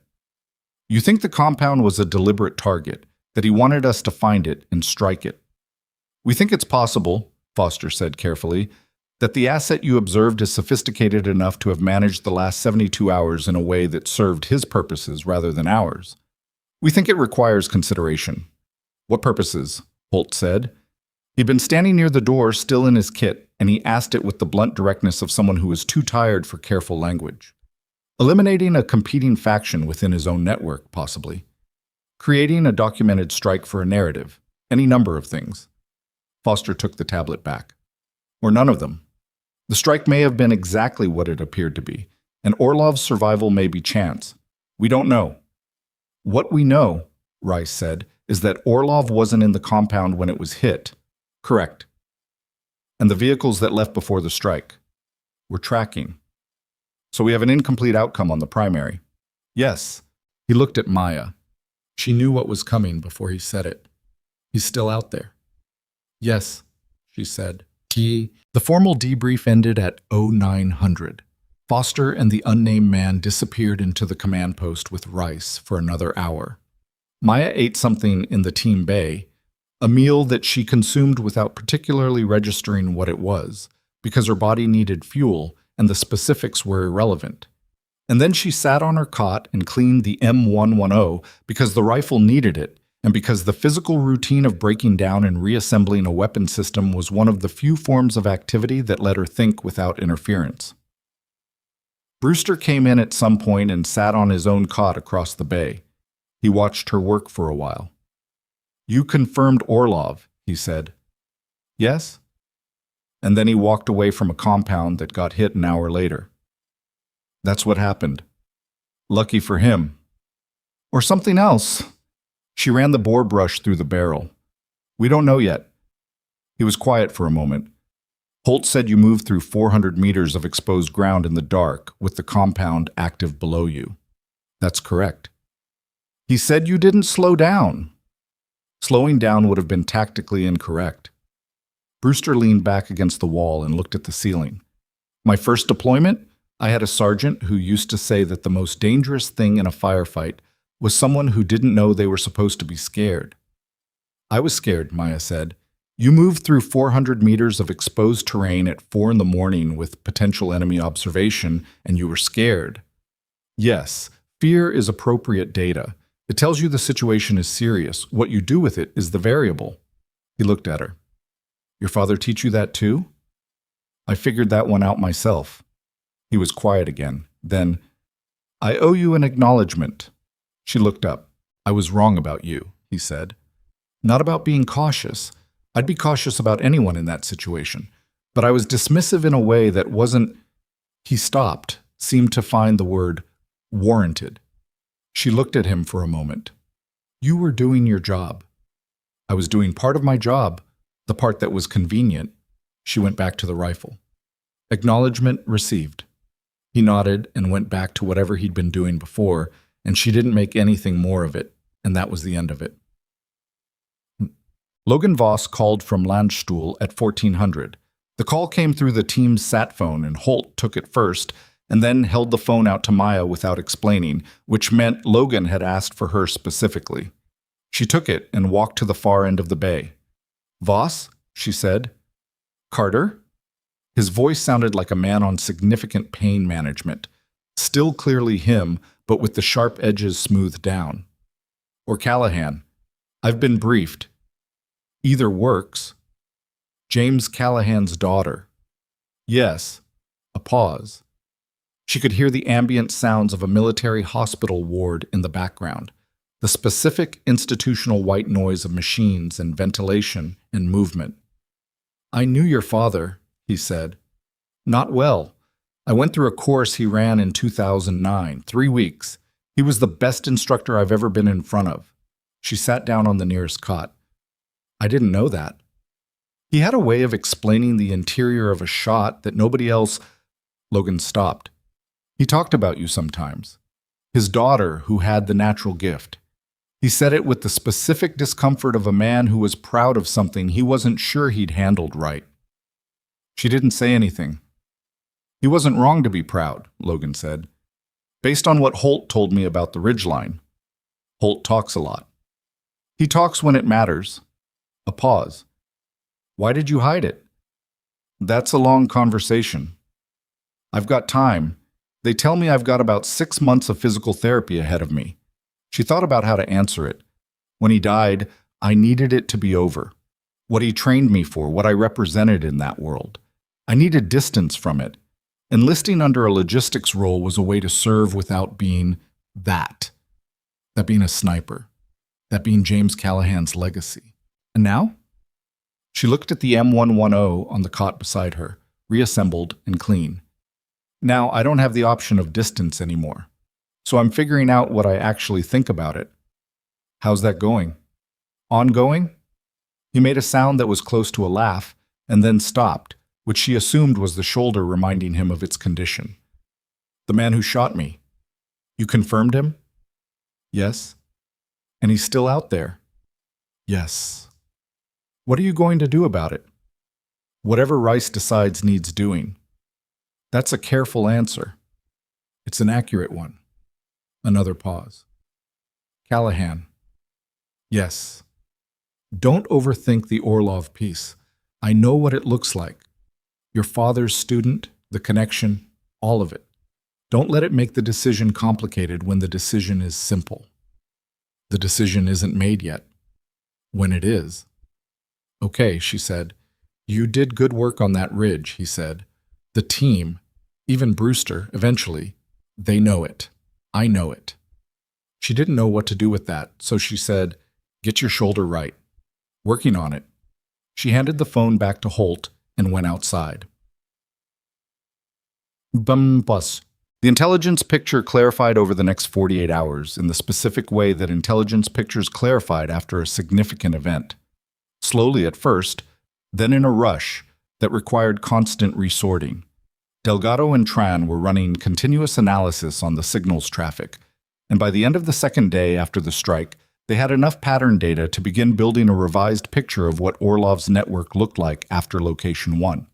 The news was not good and not simple. Foster presented it to Rice and Maya and the team in the command post on the afternoon of the third day. She'd been working without apparent sleep, which gave her the specific quality of someone who had gone past tired and arrived at a different, more sustainable state. "The post-strike network assessment shows 3 things," Foster said. "First, the facility at Location 1 was real. The weapons cache, the training materials, the personnel, all real. We destroyed real capability." "But," Rice said, "but it was not the primary node. The primary training facility is at a different location, which we are now assessing as Location 4. A site we hadn't characterized in the initial analysis." She pulled up new imagery. "It's further northeast, more remote, better protected by terrain. Orlov has been running operations from there, with Location 1 serving as a forward logistics point." "So we hit the warehouse, not the headquarters," Amir said. "Effectively." "And Orlov knew we were going to hit it," Maya said. "We believe so, yes. The timing of the vehicle departures before the strike is too clean. He cleared the personnel he wanted to keep." "Which ones did he keep?" Rice said. Foster pulled up a personnel schematic, rough, based on intercepts rather than direct observation, with several fields marked unknown. "His senior training cadre. The people who were at Location 1 for the session were assessed as mid-tier personnel, not expendable to him, but expendable enough," Holt said. "Yes." The room processed this. "Why show us Location 1 at all?" Brewster said. If he knew about the OP, why let it run? We have a working theory, Foster said. It requires some inference. Go ahead, Rice said. Viktor Orlov has been operating in this region for 14 months. In that time, he has been directly responsible for 11 coalition KIA and has built a training network that has produced approximately 30 to 40 precision shooters, now distributed across multiple active insurgent units. She let that number sit. The network is at the point where it no longer entirely depends on him. If we had continued to be unable to locate him, it would have continued to grow. By allowing us to find and strike Location 1, by staging a significant visually confirmable success, he potentially reduces coalition pressure on the Northeast Valley system for a period of weeks while we assess the outcome and prepare follow-on actions. He traded 40 personnel and a logistics node for breathing room, Maya said. That's the theory. He also sent a message, the unnamed man said. It was the first time he'd spoken in this briefing. He let the OP run. He let you observe. He let you call in a strike that looked like a success. Whether or not he knew who was in that hide, he demonstrated that he could manage the situation on his terms. Maya looked at him. You think it was directed at me specifically? I think it's possible he knew James Callahan's daughter was at this FOB before you set foot in that ridgeline. Word moves in those networks. And if he knew, then letting you watch, letting you call in the strike, letting you believe you'd found him, it's a specific kind of communication. She looked at the imagery of Location 4 on the screen. More remote, better terrain, the kind of position you chose when you expected to have time to prepare it properly. He's waiting, she said. We believe so. For what? That's the question, Mom. Grace pulled her aside after the briefing. They stood outside the command post in the early evening, the temperature dropping with the light, the mountains already losing definition against the darkening sky. There's a decision coming, he said, from above my level, whether to pursue Location 4 or let the situation sit and monitor. What's the argument for letting it sit? The network is disrupted. We've bought time. Pursuing Location 4 is a more complex operation in worse terrain against a target who is demonstrably aware of us. The risk calculus is different. And the argument for going? He's still building. The 30 to 40 trained shooters who are already out there, they're active. Every week that network operates, more coalition personnel are at risk. He looked at the mountains. And there's a less clean argument that has to do with the message he's sending, which is that he can operate in this environment on his own terms, and leaving that unanswered has its own costs. What does Command want? Command is split. There are people who want to pursue and people who want to monitor. They're going to ask for an assessment from the field. She looked at him. From you. From me, and from the person who confirmed the sighting and ran the OP. He met her eyes. From you. She looked at the mountains. He's going to keep building, she said. The network is past the point where removing him is the only solution, but it's not past the point where removing him matters. If we let Location 4 sit, he has 3 to 6 months to make himself irrelevant to us by making the network self-sufficient. And if we pursue?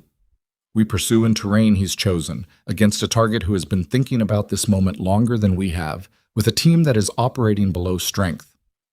Those are the downsides. What's the upside? She turned it over honestly. He wants contact, not because he's careless, because he has a purpose for it. And that means he'll accept conditions that a more purely evasive target would refuse, which gives us an approach vector. You think he'll engage? I think he's been moving toward engagement for a while. I think the question is on whose terms. Rice was quiet. I'm not the right person to make this recommendation neutrally, she said. You understand that. I have a personal dimension to this that affects my judgment in ways I can't fully see. I know that. I'm asking anyway. She thought about Logan's voice from Loungestool. Don't let it make the decision complicated when the decision is simple. She thought about the heat signatures on the thermal drone imagery, 11 hours in a static hide. She thought about Orlov standing at the ridgeline at 0420 and looking up at terrain he knew was occupied and choosing, for reasons she still didn't entirely understand, not to act. Pursue, she said, before he's ready for us to. Rice nodded once. Okay, What happens now? I write the assessment. It goes up tonight. We'll have an answer in 24 hours. He turned to go back inside. Get some sleep, Callahan. Real sleep. 8 hours. I'll try. That's not a suggestion. She stood outside a while longer after he went in. The stars were coming out and the mountains were dark silhouettes, and there was no wind, which was unusual enough here that it had the quality of something deliberate, though she knew it wasn't. She thought about her father in a photograph she'd never seen before. Young, standing beside a man who was also young, in a landscape that was cold and foreign, both of them occupying the same frame without knowing what would become of the distance between them. She thought about what it meant to be trained by the same person for different purposes. She thought about whether the purposes were as different as they appeared, and decided she didn't have enough information yet. The answer from command came 17 hours later. It came as a mission order, which was its own kind of answer. Rice called the team together at 1100 and laid it out on the planning table with the specific economy of someone who had made their peace with the decision and was now focused entirely on execution. Location 4, 5 days out. Full team plus Maya as the precision element. Air support on standby. Intelligence assets repositioned to cover the Northeast Valley system. The targeting package was already being built. Questions? Rice said when he'd finished the overview. Brewster raised his hand, not mockingly, genuinely.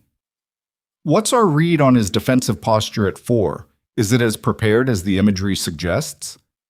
Assume yes and plan for more, Rice said. He's had time to improve it. ROE? Amir said. Standard, with one addition. If Orlov is identifiable and presents as a threat, the engagement is cleared. If he presents an opportunity for apprehension, the preference from command is capture over kill. Preference, Holt said. Preference. It's not a restriction. Amir looked at Maya. She was looking at the map. Callahan, Rice said. You're the precision element. Walk us through what you need from the team to function. She looked up. The whole team was looking at her. Not skeptically, not with the calibrating distance of the first days, just looking, the way a unit looks at the person in a specific role when they need to understand what that role requires. She'd been in this room for a month. She had spent most of that month being invisible. She was not invisible now. She put her hands on the map and started talking. Boy, the 5 days were full. Planning consumed most of it. Route analysis, contingency development, communications protocols. The specific coordination required to move a full team through terrain that had already proven it could hide things. She ran the team through 2 full terrain model walkthroughs, the second one incorporating corrections from the first, and she ran herself through the shot data for Location 4's probable engagement geometry until the numbers were automatic. On the 4th day, a message came through the FOB's communications channel that wasn't military.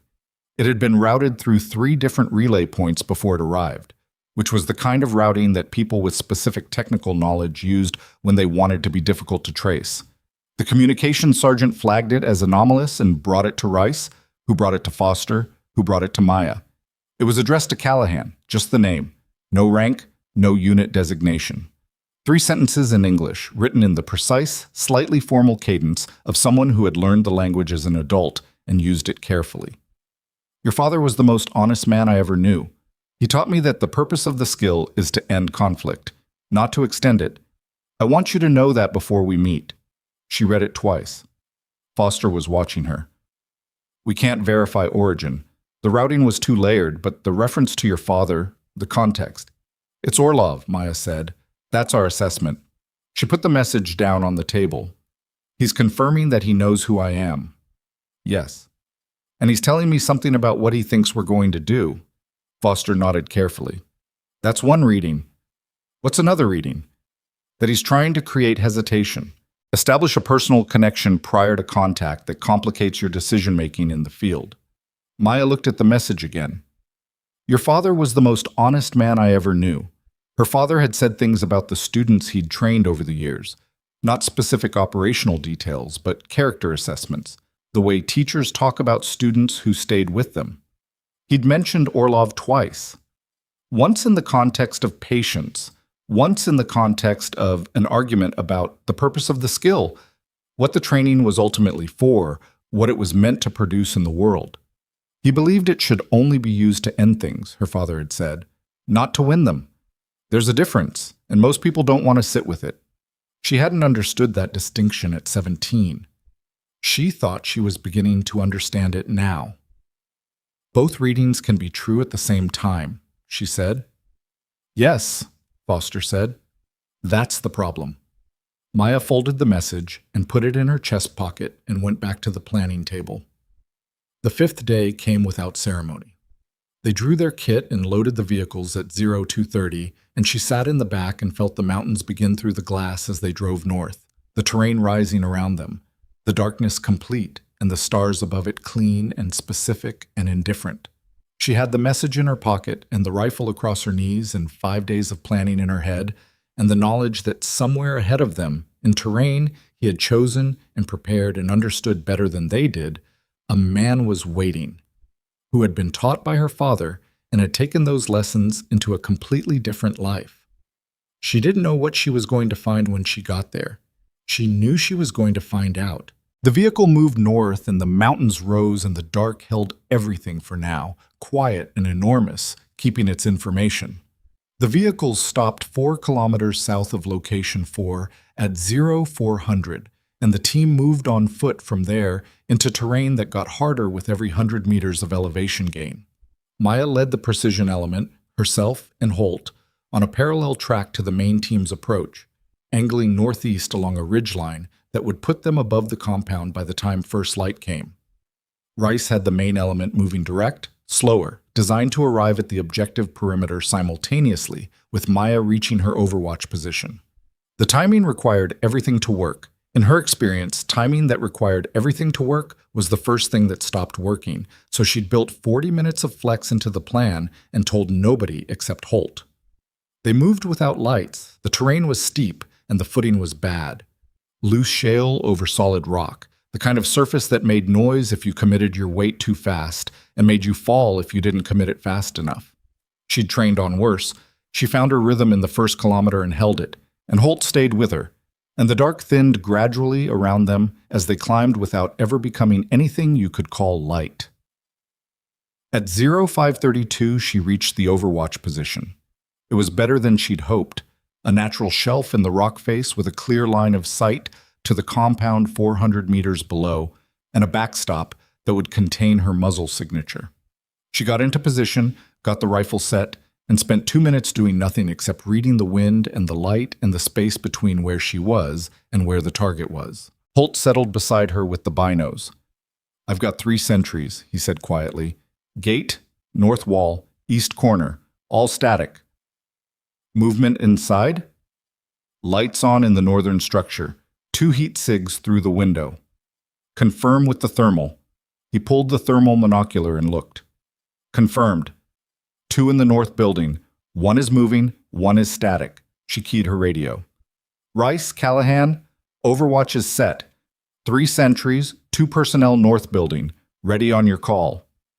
"Copy. Main element is at 400 meters from the perimeter. We hold until you indicate." "Holding." She went to her eye. The compound at location 4 was different from location 1 in the way that a permanent residence was different from a forward post. It had the settled quality of a place someone had spent time building into the landscape rather than dropping onto it. The walls were stone, not block, and they followed the natural contour of the hillside.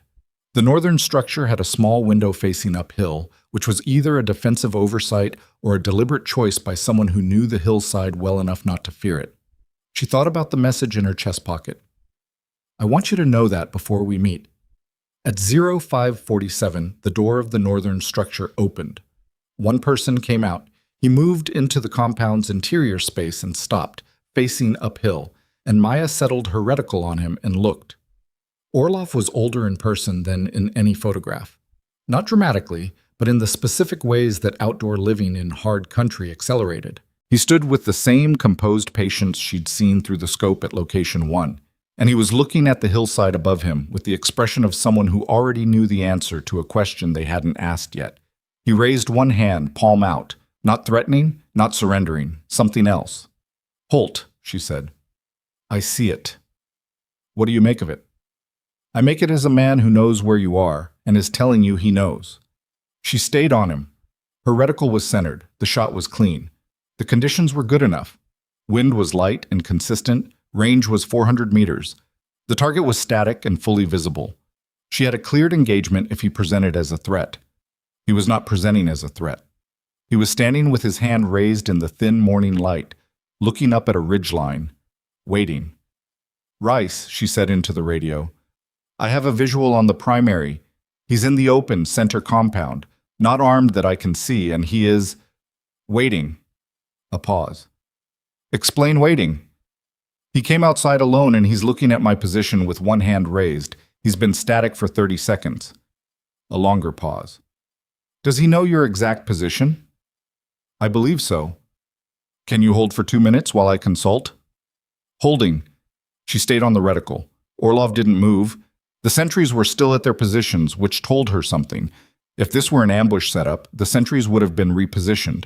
They were still where they'd been because nobody had told them to move, which meant Orlov had made this decision without involving his security element. He was doing this alone. 1 minute passed. 2. Rice came back. "Command says engage if threat is confirmed. If no confirmed threat, attempt contact." "Contact how?" "He's standing in the open waiting. I think he's telling you how." She looked at Holt. "I go down," she said. "That's not... You stay here. You have eyes on me the entire time. Rice has the perimeter. If anything changes, you call it." "Maya." He used her name, which he'd never done before, which meant he was stepping outside the operational relationship for a second. This could be exactly what Foster said. Hesitation, complication. "It could be," she said. "But he's been in a position to compromise this team twice, and he hasn't. That means something." "It means something. It might not mean what you think." "I know." She handed him the M110. "If I'm wrong, you'll know within the first 30 seconds. He took the rifle without saying anything else, which was its own form of trust. She came down the hillside with her sidearm holstered and her hands visible, and she moved slowly enough that nothing about her approach could be read as aggressive. The compound gate was 30 meters below the overwatch shelf, and she reached the flat ground and walked toward it. The gate sentry saw her and brought his weapon up. Orlov said something in a language she didn't speak, and the sentry lowered the weapon and stepped back. She walked through the gate. He was 10 meters from her when she stopped. Up close, the composed quality she'd observed through the scope had a texture she couldn't see at distance. He was tired in the specific way of someone who had been managing a complex situation for too long and was done managing it. His eyes were light, gray or green, she couldn't quite tell in this light. And they looked at her the way her father used to look at things he was deciding how to say. "You look like him," Orlov said. His English was exact and careful. "Not physically, in the way you stand." She didn't answer. "He was a good man," Orlov said. "I disagreed with him about almost everything in the last 20 years, but he was a good man." "You let the OP run," she said. "You let me call in the strike." "Yes." "Why?" He was quiet for a moment. Location 1 was a problem I needed solved. The men there, not all of them, but enough of them, were no longer part of what I was building. They were building something different, something that had no interest in ending anything. "You used us to remove a faction." "I used the situation. You were part of the situation." He looked at her steadily. "This is not as cynical as it sounds. The faction was responsible for 3 of the coalition deaths attributed to my network. I was not in a position to address them directly. You were. And the training network, the 30 to 40 shooters already in the field." "Yes." He said it without deflection. "That is the harder conversation." "Why did you send the message?" "Because I wanted you to know that what happens today is not about your father. Whatever you decide, it should not be weighted by that. He would not want it weighted by that." She looked at him. "What do you think is going to happen today?" "I think you have a team on my perimeter and a sniper on the ridgeline and a cleared engagement order if I present as a threat." He met her eyes. "I think you came down here anyway, which tells me you are still deciding. I'm not here to offer you a negotiation." "I know, I'm offering you one." She waited. "The network I built, the training program, It was not built for the purpose it's being used for now. That is a thing that happens. You build something and other people decide what it means. He looked past her at the ridgeline, briefly, then back. I can dismantle it. The infrastructure, the personnel contacts, the funding channels. I have names, locations, financial routing. I can give you everything you need to remove this problem from this region. In exchange for what? A conversation, a genuine one, with whoever makes these decisions above your major's level. Not immunity, not protection. A conversation about whether there is a version of this that ends with less destruction than the alternative. She studied him. You know I can't agree to that. I know. I am asking you to transmit it. And if the answer from above my level is no, he looked at her without flinching. Then you have a cleared engagement and you know how to use it. She held his gaze for a long moment.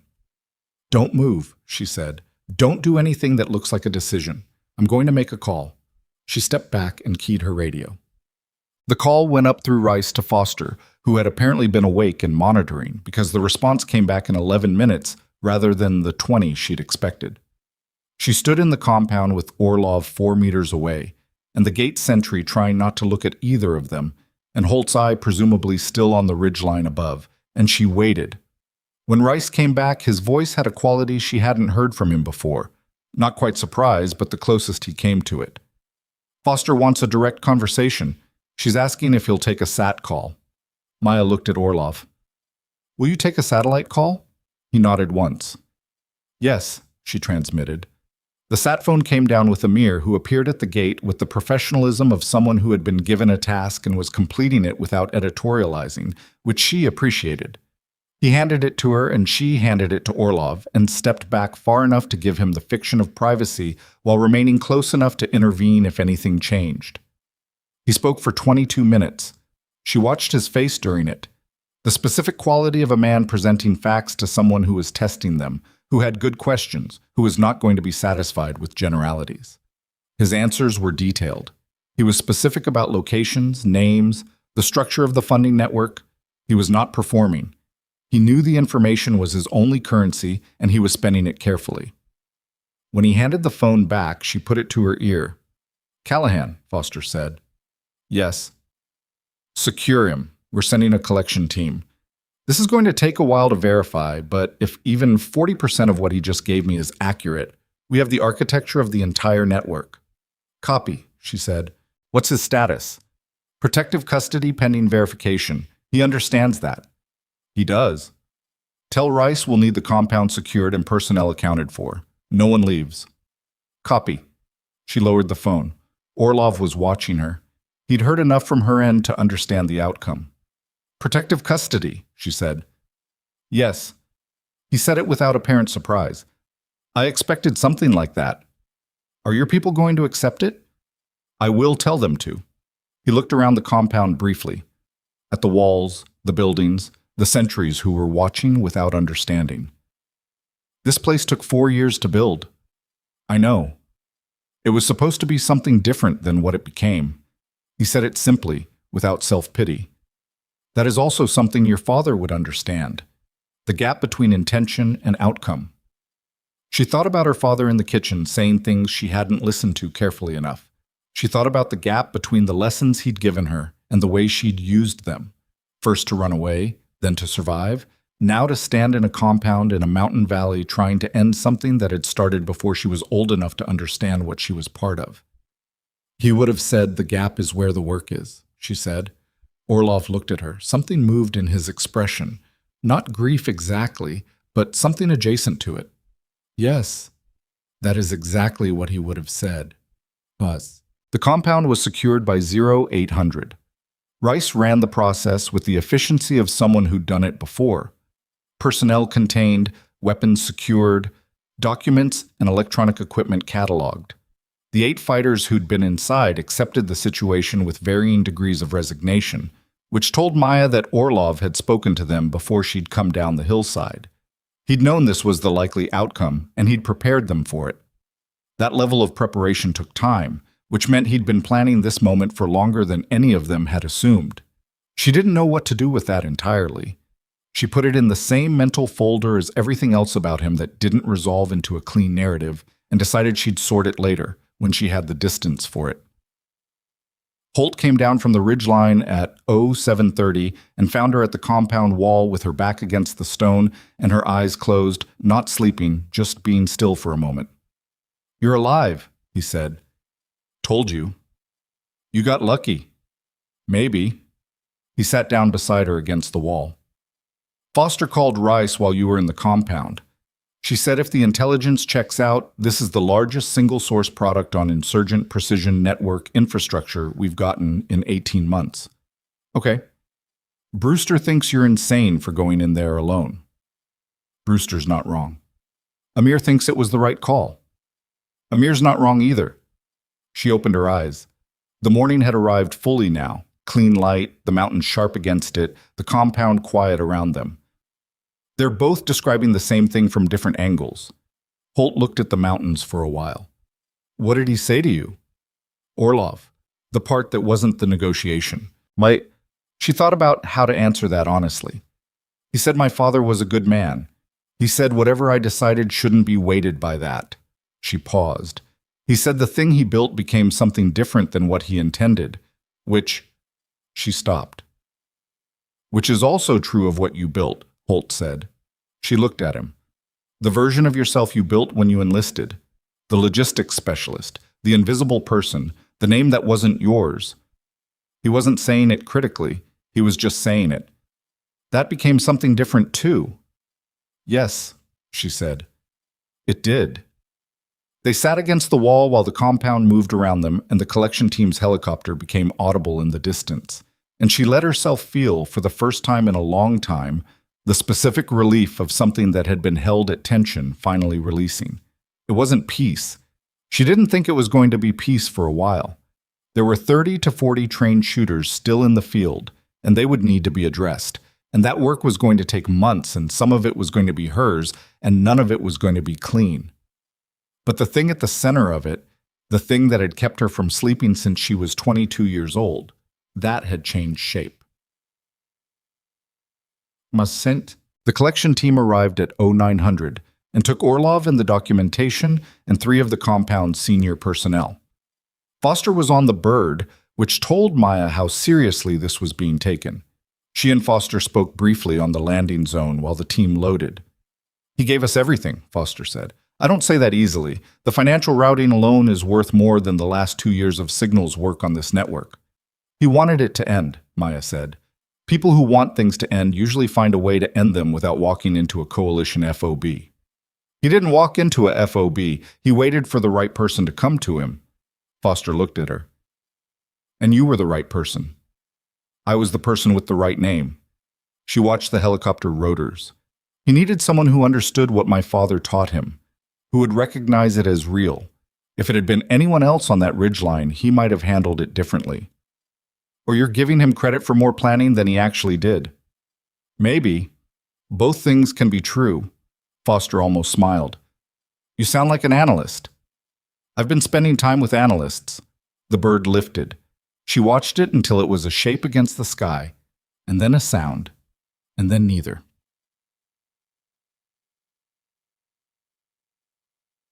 3 weeks later, the intelligence from Location 4 had been verified at 68% accuracy. Enough to roll up 11 separate cache sites and 4 logistics nodes across a 200-kilometer area. The precision shooter network lost 4 of its senior trainers to capture operations enabled by Orlov's information, and the others went to ground, which wasn't the same as ending but was the next closest thing. Maya wrote the after-action report herself, which Rice read twice and signed without changes. She received her formal designation as a designated marksman attached to the task force. The paperwork used the name Callahan. She'd asked Rice to change it, and he'd made one call to a JAG officer, and it was done in 48 hours, which was either very fast or the appropriate speed for correcting a 3-year error of omission, depending on how you looked at it. The team treated it as a non-event, which was the best possible way to treat it. Brewster made a point of learning to say Callahan correctly on the first try, which cost him nothing, and which she understood as the specific kind of gesture that people made when they were acknowledging something without being capable of saying it directly. She appreciated it more than she would have expected. A month after the Location 4 operation, a package arrived from Landstuhl. It was from Logan Voss. Inside, wrapped in a cloth she recognized as the one she'd used to clean his rifle at the FOB, was the Schmidt and Bender optic from the Mark 13. No letter, just the optic, and a note on a torn piece of paper that said, "For the next time. V." She sat with it for a long time. Then she set it on the shelf above her cot and went back to work. 6 months later, she was back in Montana. Not the ranch. The ranch had been sold years ago, after her father died, in the disorganized aftermath of grief that she'd been too young and too angry to manage well. But Montana was still there, the same as it had always been, enormous and indifferent and capable of making almost any human problem feel proportional by comparison. She stood at the cemetery on a cold October morning with the mountains behind her and her father's name in front of her. She had his marksmanship medal, the one he'd won before she was born, when he was still young enough to compete rather than teach, and she set it against the base of the stone. She didn't have a speech. She had never been good at speeches, and she didn't think he would have wanted one. "I figured out the gap," she said, "the one you kept talking about." The wind moved through the cemetery grass. "I don't know if I closed it, but I found it. That's probably where I start." She stood there for a while, not in grief exactly. The grief had done most of its work over the past 4 years, and what remained was something quieter, the kind of thing that didn't resolve but didn't demand resolution either. She had learned to carry it the way you carried anything that had permanent weight, not by pretending it wasn't there, but by distributing it correctly. When she left, she drove north on roads she'd known since she was 12 years old, through country that was brown and cold with the approach of winter, and she felt the specific peace of someone who has been running from a place and returned to find it smaller than the idea of it. She had a flight back east in 2 days. There was a training program, a new one, built around the lessons of the past year, and Rice had asked her to contribute to the curriculum. Not to run it, not yet, but to put on paper what she knew about the interior of the skill, the part that happened between the ears. She was going to call it what her father had called it. She was going to call it surgical calm. And she was going to spend a significant amount of time explaining that it was not about detachment, not about switching something off, but about staying fully present in a situation that wanted to overwhelm you and doing the necessary work anyway. She thought she could teach that. She thought she might be the right person to try. Months after she came home, when the intelligence from Location 4 had done its work, and the network had been reduced to something that required maintenance rather than emergency response, a former colleague asked her what she thought the whole thing had cost. She thought about the question for a while before she answered. She thought about Logan's shoulder and Castillo's leg and the 40 minutes in a funnel and a man standing in a compound with his hand raised and her father's name on a stone in October. "Less than it would have," she said, "if nobody had decided the truth was worth the risk of being seen." The skill is not in the shot. It is in understanding, before you take it, exactly what you are ending and what you are protecting, and being honest with yourself about whether you know the difference.